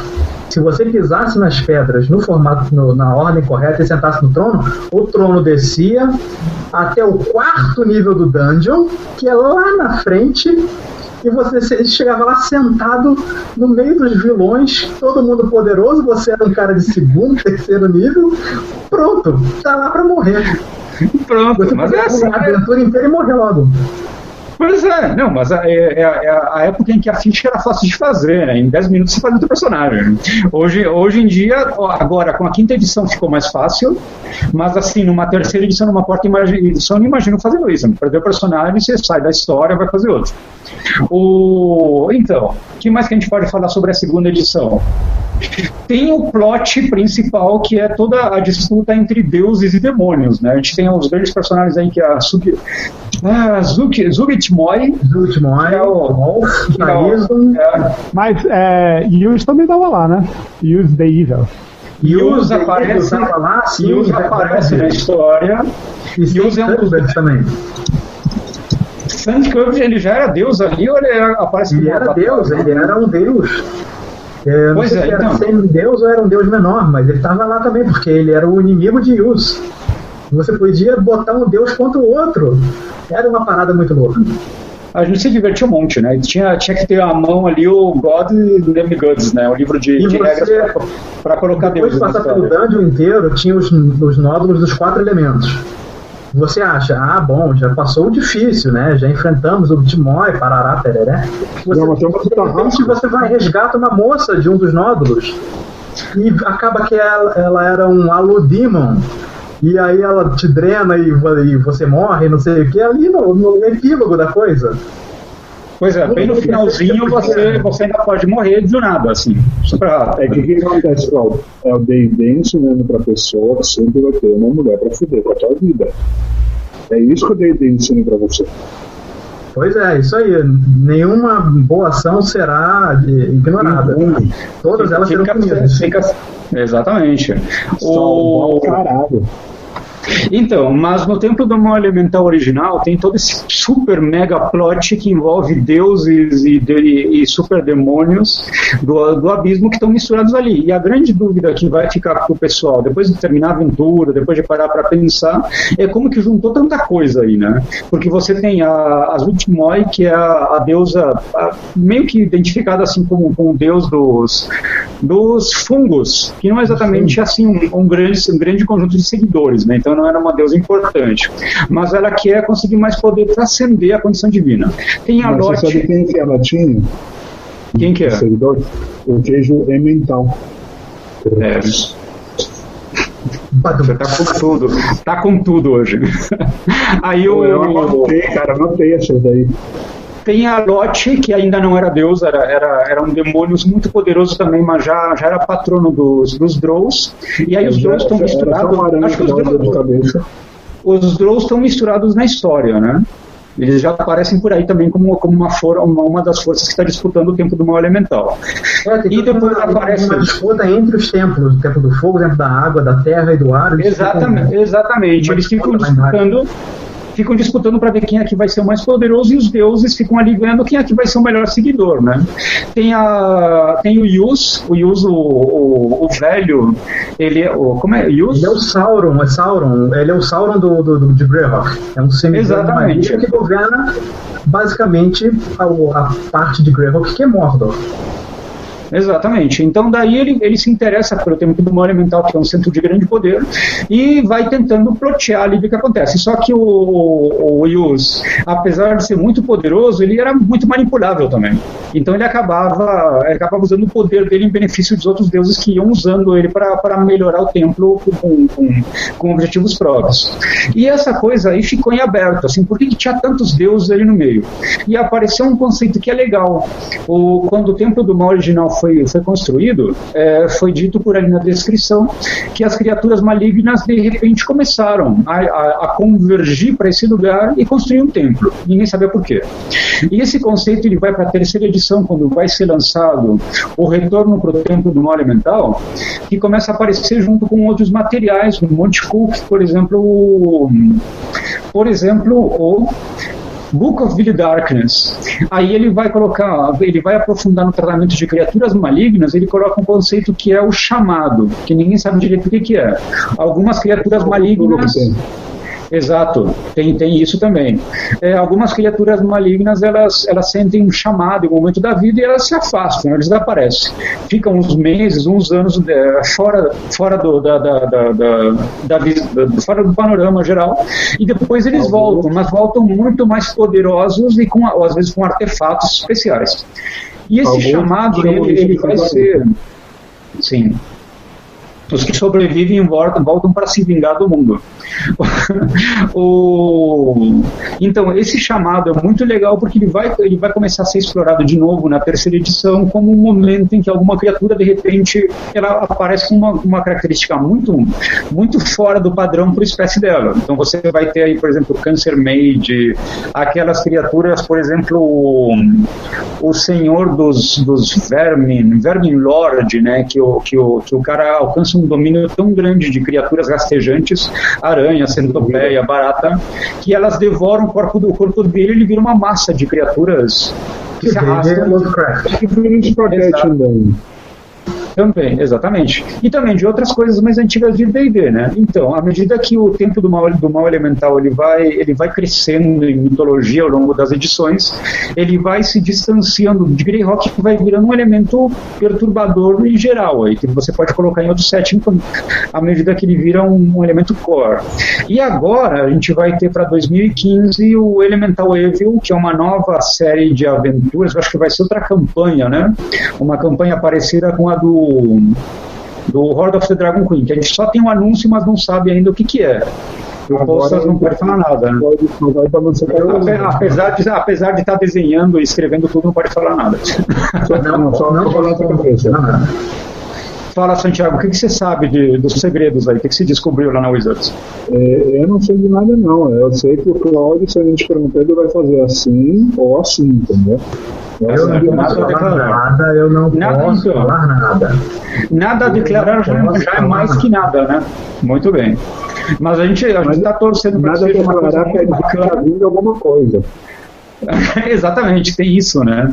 Eu acho ainda que o Tempo do Mal Elemental é uma das coisas mais bacanas da história do D&D. Eu queria ter jogado mais, assim, porque é uma campanha tão grande que tem muita coisa que você pode revisitar.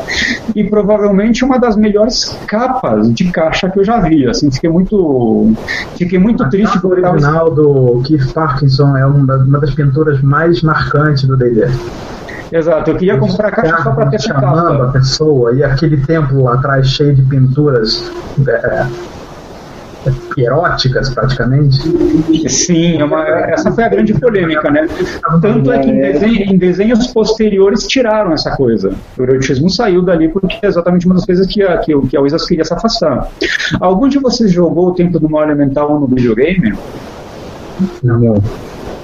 Eu vi jogar, mas eu não joguei. Então, tem os 3 jogos mais famosos de D&D final dos anos 90, começo dos anos 2000, são Neverwinter Nights, que eu joguei o primeiro 4 vezes, nunca terminei, porque fazia alguma besteira e perdi o save. Sim. Eu zerei o 1 e o 2. O Baldur's Gate, que é muito famoso também, e tem a aparição Zerei o 1 e o 2. do Demogorgon. E o Templo do Mal Elemental, que eu acho que é assim, me falaram, eu nunca joguei, que é o que tem a história mais bacana, mas a jogabilidade mais ruim. Então você cansa de jogar ele. Bom. O jogo de D&D pra mim... Teve o Planescape Torment também, que foi um dos jogos que mais vendeu. Planescape, assim, o Planescape ele virou cult, né? Virou um jogo cult e a máquina do Torment está sendo usada agora para fazer o RPG, o jogo de computador de Numenera. Certo. Assim, acho que você está se referindo ao engine, né? Que é o motor o motor gráfico do jogo. Está sendo usado agora para Tides of Numenera, do Monte Cook. E já o Kickstarter arrecadou, sei lá, zilhões. Paga a dívida brasileira 3 vezes. Não duvido. Depois de ver que o Call of Cthulhu, a nova edição, arrecadou $300 mil, né? 300 não, o Numenera arrecadou 450 mil. O Numenera arrecadou 450 mil para o RPG. Certo. Não, o pessoal tá... Caramba. Então, o pessoal está apostando muito assim na via do crowdfunding, está sendo muito bacana. Eu espero que venha muita coisa legal que às vezes não é vinculado por grandes empresas que não está na linha deles, no interesse deles e acabam não saindo. Mas assim, é o horizonte que a gente tem aí, né? O produto é uma aposta. Você cria o negócio, paga a arte, paga o diagrama, manda imprimir, mas você não sabe se alguém vai comprar. Exatamente. Com o crowdfunding, o produto já sai comprado. Uma boa parte, assim, todo o dinheiro que você precisa, você já vai receber por antecipação essas vendas. Exato. Porque vier depois é lucro, depois. Pois é, não é garantia que vai sair. Então, né, pois é, não é garantia de que isso vai sair. Já aconteceram uns casos assim, mas assim, são bem uma coisa, exceções, né? O cara que conseguiu todo o dinheiro, até, às vezes até mais, o projeto não sai. Infelizmente acontece. Isso é uma coisa no Brasil, né? Então, aqui no Brasil o problema é mais a questão do público, né? A gente não está acostumado a confiar muito, agora está começando a mudar. Mas é um estresse muito grande você conseguir o dinheiro, você dar o feedback para o pessoal, que às vezes o pessoal não tem paciência para ficar esperando 6 meses, 1 ano para o produto chegar em casa. Agora está no mercado o financiamento do Rei de Amarelo, da editora Clock Tower, por exemplo, vocês viram? Chegaram a ver no Facebook. Então, a Clock Tower ela surgiu para lançar um livro do Lovecraft, o Estranho Mundo do Lovecraft, está por aqui em algum lugar.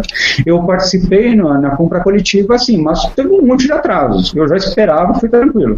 Mas para o pessoal segurar essa barra, assim, foi muito complicado. Muita gente queria dinheiro de volta, e aí saiu, deu certo, agora estão na 2ª edição. A Retropunk lançou o Rastro de Cthulhu por pré-compra também, o cara sofreu um monte, mas conseguiu lançar.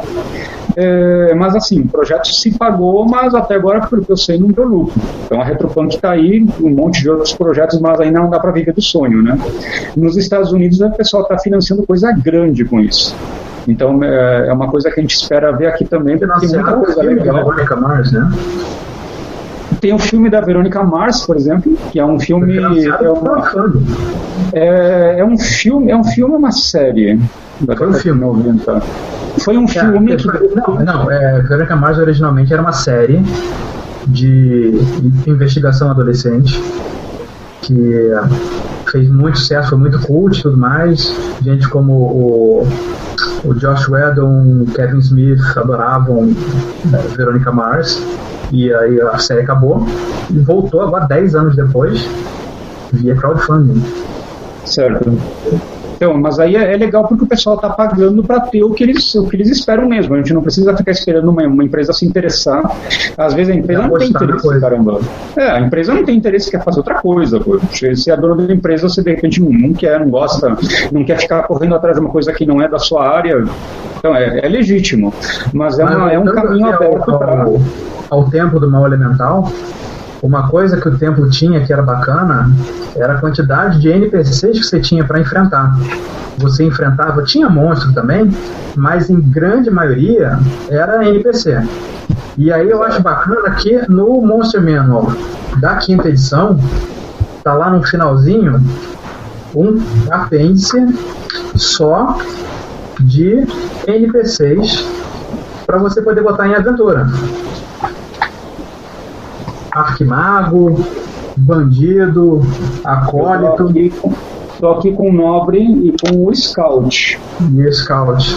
Então você desenhou. Quem desenhou o Ranger na 5ª edição? Quem desenhou o Ranger? Quem fez a ilustração?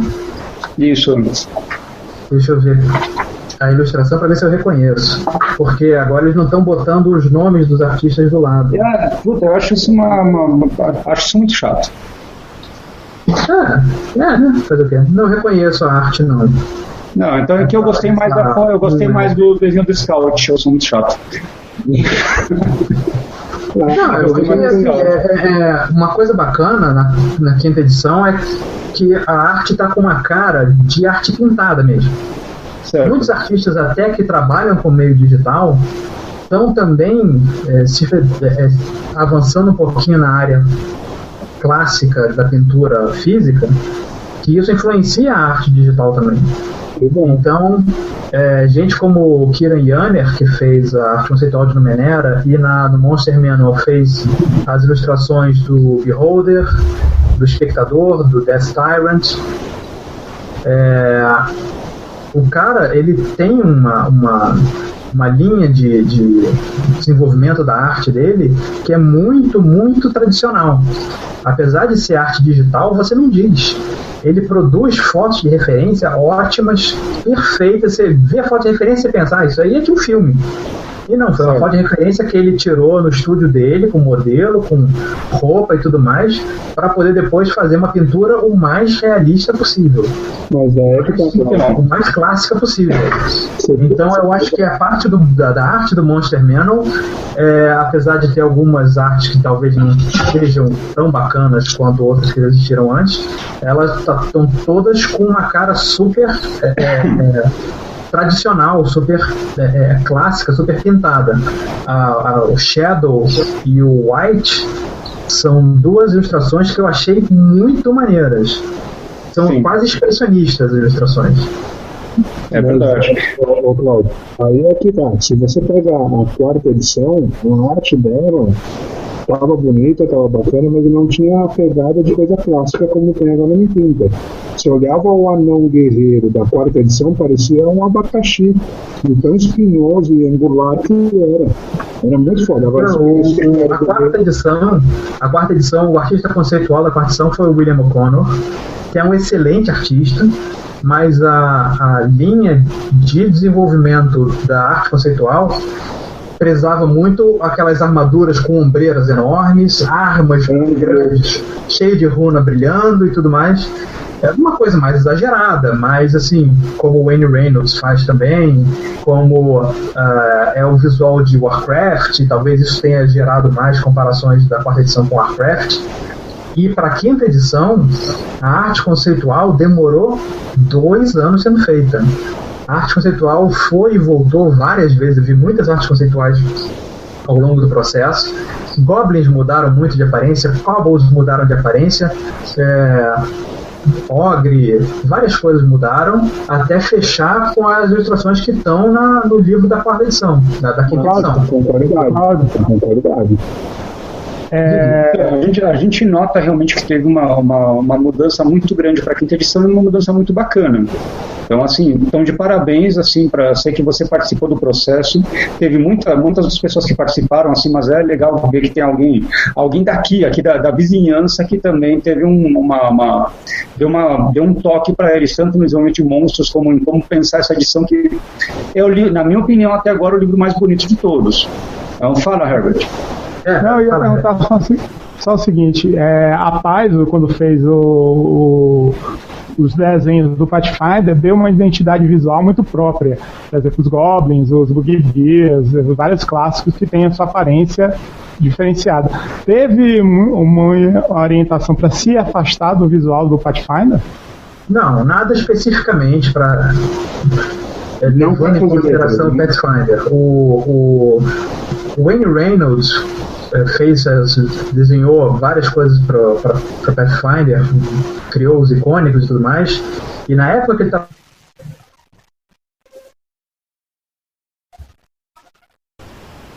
Quem caiu agora? Que caiu? Arrado, foi arrado. Nossa, foi O errado. braço da lei, cara. O braço da lei chega. Cláudio caiu. Bom, Herbert, fala um pouquinho aí algum fechamento aí pro Templo do Mal Elemental. Então, Cláudio, você cortou, você ficou cortado. Você pode... cortado pela Hasbro. Exato. Ó, viu só? Eu falei, hein? Não posso ficar falando as coisas. Esses últimos 30 segundos não foram, você pode repetir? Tá, então foi feita uma bíblia de arte para a quinta edição, com arte conceitual. Os artistas receberam e depois receberam suas art orders específicas. Você participou nessa arte conceitual, né? Na arte conceitual, não.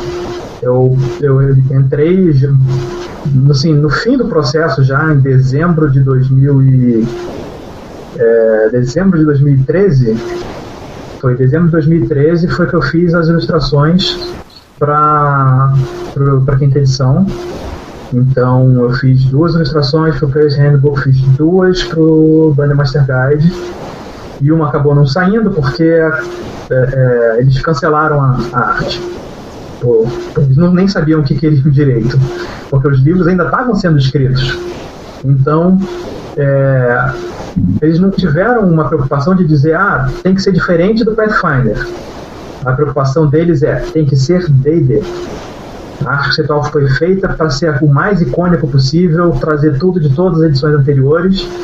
E na questão dos humanos, dos personagens, falou de enfatizar muito a cultura. Então, uma pessoa de Kalinshan se veste diferente de uma pessoa de Cormyr, que se veste diferente de um bárbaro do norte, que se veste diferente de um Turmish.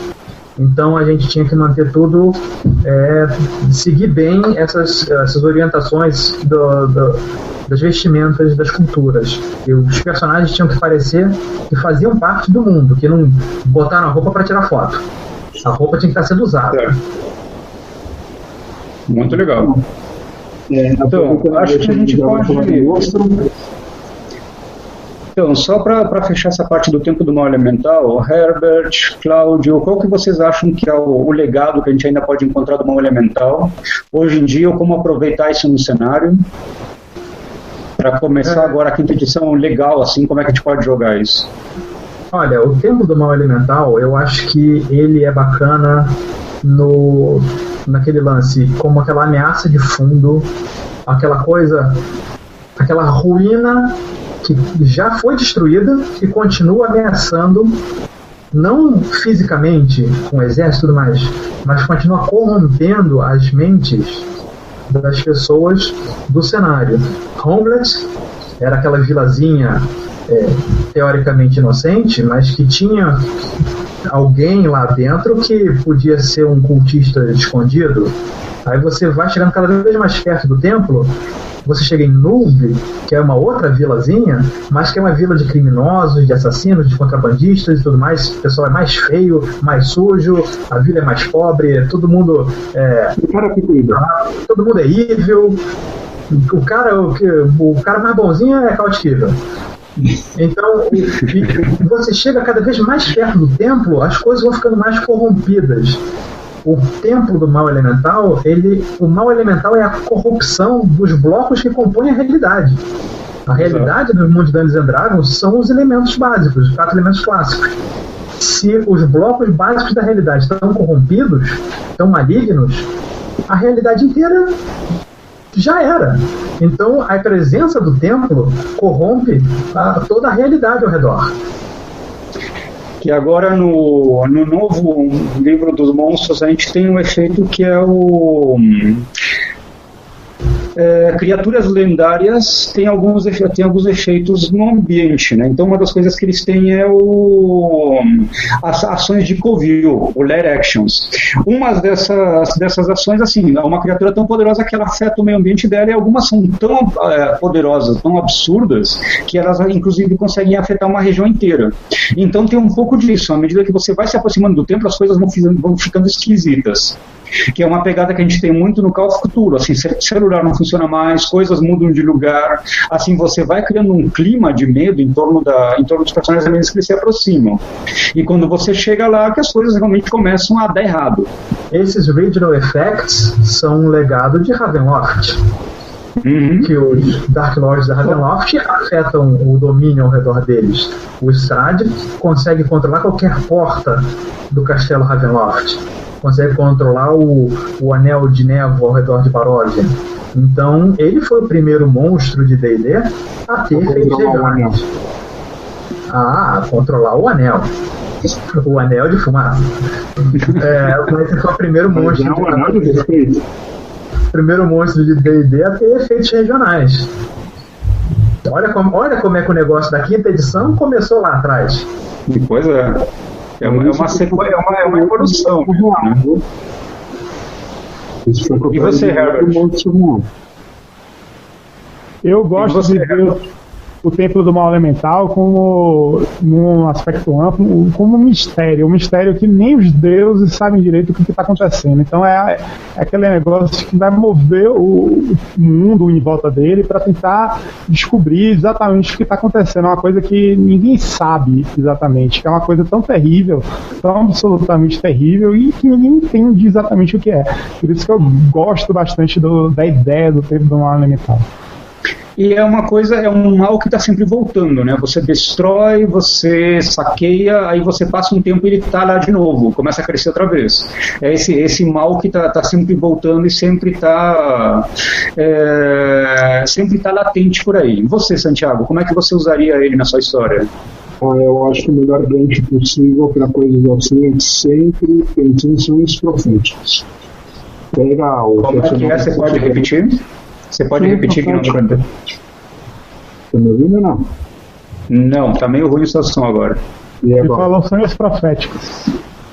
Sonhos proféticos, tá. Você pega um mago do grupo ou o clérigo do grupo, joga um sonho profético no cara e manda bem, pra ver o link da história. Certo. Então, legal, mas como o Cláudio falou aí no começo, é aquela coisa de que você não conhece realmente quem é seu inimigo. Você chega na vila e de repente a vila inteira pode ser um bando de cultista maluco que está fingindo que é normal. Assim, é uma sacada. Problema do jogador, né? Problema do jogador, exatamente. Eu sou mestre, eu tô contra ele. O Templo do Mal Elemental é praticamente o próprio Cthulhu do D&D. Não como um monstro, mas a estrutura do templo é uma ameaça que sempre levanta para ferrar com o mundo de D&D que você está jogando. E é uma porta para fora. É uma porta para o Farhelm? Pode ser.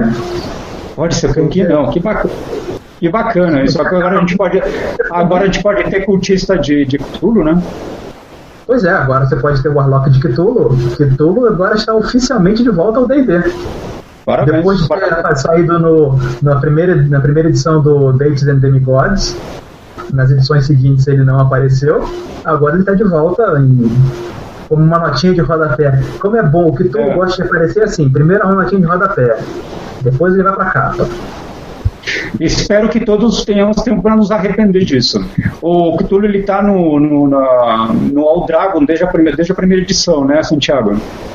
Mais ou menos. Como é que ele aparece lá? Como um gordinho estranho. Ele é um gordinho estranho. Ele sofre bullying. Como um monstro para ser retornado, mas ninguém consegue nunca. O bestiário da cultura é muito grande. No bestiário 4 do Pathfinder ele tá lá como CR30. Ele tá no bestiário? Tá no bestiário 4 na capa. Cara, eu não vi, vou procurar. Então, pessoal, acho que a gente pode encerrar aqui a parte do Templo Elemental. Assim, acho que tinha mais coisa para falar, mas a gente acabou falando de outras coisas legais que agregam muito. Obrigado a você, Cláudio, por ter aparecido. Assim, ficamos muito honrados de ter conversado com você. Você é um cara muito bacana. Gosto muito da sua arte, gosto mais agora que eu comecei a conhecer. E vou jogar a aventura The Pleasure Prison of the Bituvian Demon Horde. Como é que pronuncia isso? Essa aventura aí é uma aventura clássica. O Ed Greenwood ficou muito contente ao ver essa aventura. Eu estava lá na Gen Con quando a gente lançou a aventura, estava no stand da Expeditions Retreat, veio o Ed Greenwood para ver assim, as coisas, e de repente ele pegou a capa pegou um livro que estava ali na stand, virou, era a contracapa do Pleasure Prison of the Bituvian Demon Horde. Aí ele... Como é que a gente traduz isso? Como é que a gente traduz isso? É a prisão dos prazeres da prostituta demoníaca bituviana. D&D Educação, terceira edição, né? Como a gente faz para ter uma cópia dessas? Cara, dá para comprar em PDF. Dá pra comprar em PDF. Autografada pelo amigo. Your Games Now, eu acho. Para um amigo. Eu imprimo o PDF e levo pro amigo, que o amigo autografa. Vou estar lá em Curitiba nos dias 8 e 9 de novembro no World RPG Fest. Então, vão lá, dá um pulinho ali. Curitiba é logo ali do lado, já é quintalzinho de São Paulo. Olha, os curitibanos não vão gostar disso. Não, tô brincando. Curitiba é muito maneiro, tem parentes lá em Curitiba. O pessoal aí, abraço, pessoal do RPG Fest. Estamos aí daqui a umas 3 semanas. Meu Deus, daqui a 3 semanas não dá tempo. Mas estamos aí. Bom, Cláudio, o que você está fazendo agora na sua arte, na sua produção de texto? Olha, por enquanto, como o D&D, a parte toda de texto está meio parada, assim, a Wizards está produzindo as coisas internamente, ou então está contratando estúdios externos para fazer, como fez com a Bold Press. A parte de texto está meio em hiato. A parte de arte, eu agora estou trabalhando nos RPGs Old e Now da Ian Publishing, e fiz a ilustração para o RPG de Star Wars, para o card game de Lord of the Rings e para o card game Android Netrunner da Fantasy Flight. E o cenário, peraí, eu tenho ele aqui, Primeval Fool da Sasquatch Game Studio, que é um cenário bem tipo Conan, um cenário bem atlantiano, bem tipo Crew, né, na verdade. Crew, filme dos anos 80? Não, aquele outro personagem do Robert E. Howard que se passava anos antes do Conan. Era Cool, tá.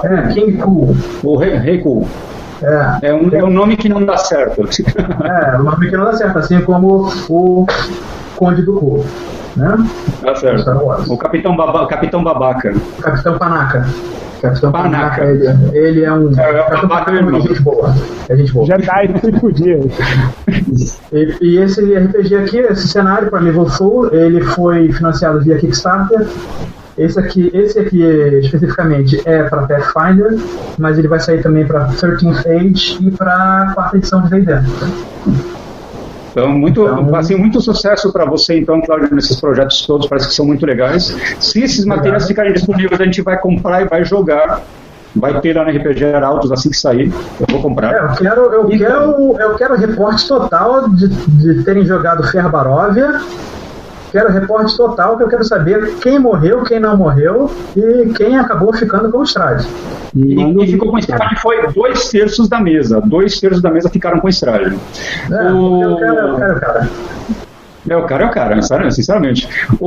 Então, pessoal, para encerrar, a gente vai falar um pouquinho, rapidamente, assim, 2 minutinhos do Livro dos Monstros. A gente vai fazer uma resenha de verdade bacana, espero que essa semana ainda, depende do tempo. E uma coisa que a gente queria lançar aqui é como aproveitar essas criaturas todas que estão no Livro dos Monstros. A partir de agora, todas elas têm lore, tem umas coisas que tentam dar umas informações legais sobre cada uma delas, como encaixar numa aventura, algumas características de história, de evolução, de características especiais dela. E o que eu queria lançar agora para a semana que vem, para vocês e para o público, que espero que a gente tenha, é como a gente vai poder usar essa criatura aqui, que é a Crawling Hand, a mão que se arrasta. É uma mão que tem desafio 0, 2 pontos de vida, mas é uma mão animada que vai por aí exatamente cometendo crimes, fazendo coisas ruins. Como é que a gente pode usar isso para uma aventura? Na minha cabeça já tem uma aventura pronta, muito legal, muito assustadora, no tema de terror. A gente vai voltar a falar isso semana que vem. A gente espera que alguém mande comentários que fale como é que ficou esse vídeo. Esse é um dos primeiros vídeos que eu vou editar para dar uma organizada melhor para o 2.0 no novo canal da RPG Arautos. E assim, muito obrigado, Pousas, a vocês. O que vocês querem falar, meninos, para se despedir? Herbert? Pathfinder Society continua aqui em Salvador, 15 dias, lá na Pituba, no Café Feita Grão. Estamos começando a 6ª temporada agora, e o ano da Chave do Céu, muitos aliens para matar. Santiago, o que você quer falar para se despedir do pessoal? Você vai estar domingo no Encontro da Arautos, lá na Ludus Boberia. No Encontro da Arautos, então quem quiser jogar ou quem quiser autógrafo, entra no nosso site, estamos lá, rpgarautos.com.br. E um jabá rápido para ajudar os nossos amigos da Redbox Editora. Está sendo vendido já em formato de pré-venda o Guia das Armadilhas, hein? Então, se você ouviu, participou desse videocast, ficou com vontade de colocar a armadilha, compra, vale a pena. Muito bem, então, pessoal, semana que vem a gente vai falar sobre o Forgotten Realms. A gente vai ter outra equipe para falar desse setting de campanha, ver quais as nossas expectativas dele para a 5ª edição, o que vai mudar, o que a gente espera que fique igual, o que espera que a gente volte ao que a gente achava que era mais próximo à nossa fantasia. E dia 31 ou 1º de novembro a gente vai ter o videocast sobre Ravenloft. Então estou convidando o Cláudio Pousas, espero que você possa, não é obrigação, a gente ficaria muito feliz. Tá? Então, pessoal, muito obrigado pela presença de vocês. Desculpa esse vídeo ter ficado tão longo, mas tinha coisa boa demais para falar. É muito bom falar com pessoas que estão há tanto tempo no hobby, sabem tanta coisa e viveram tantas aventuras, já que podem compartilhar com o pessoal que está chegando agora. Então, muito obrigado, pessoal. Foi um vídeo básico, eu diria quase elemental. Foi um vídeo elemental, exatamente. Nossa, Santiago hoje está descontrolado. E o elemental do queijo é mental? O jogo tá todo lá. A adoradora de Sudimoy. Eu acho que o Thiago do elemental vai estar pro fundamental. Bom, pessoal, finalizou então.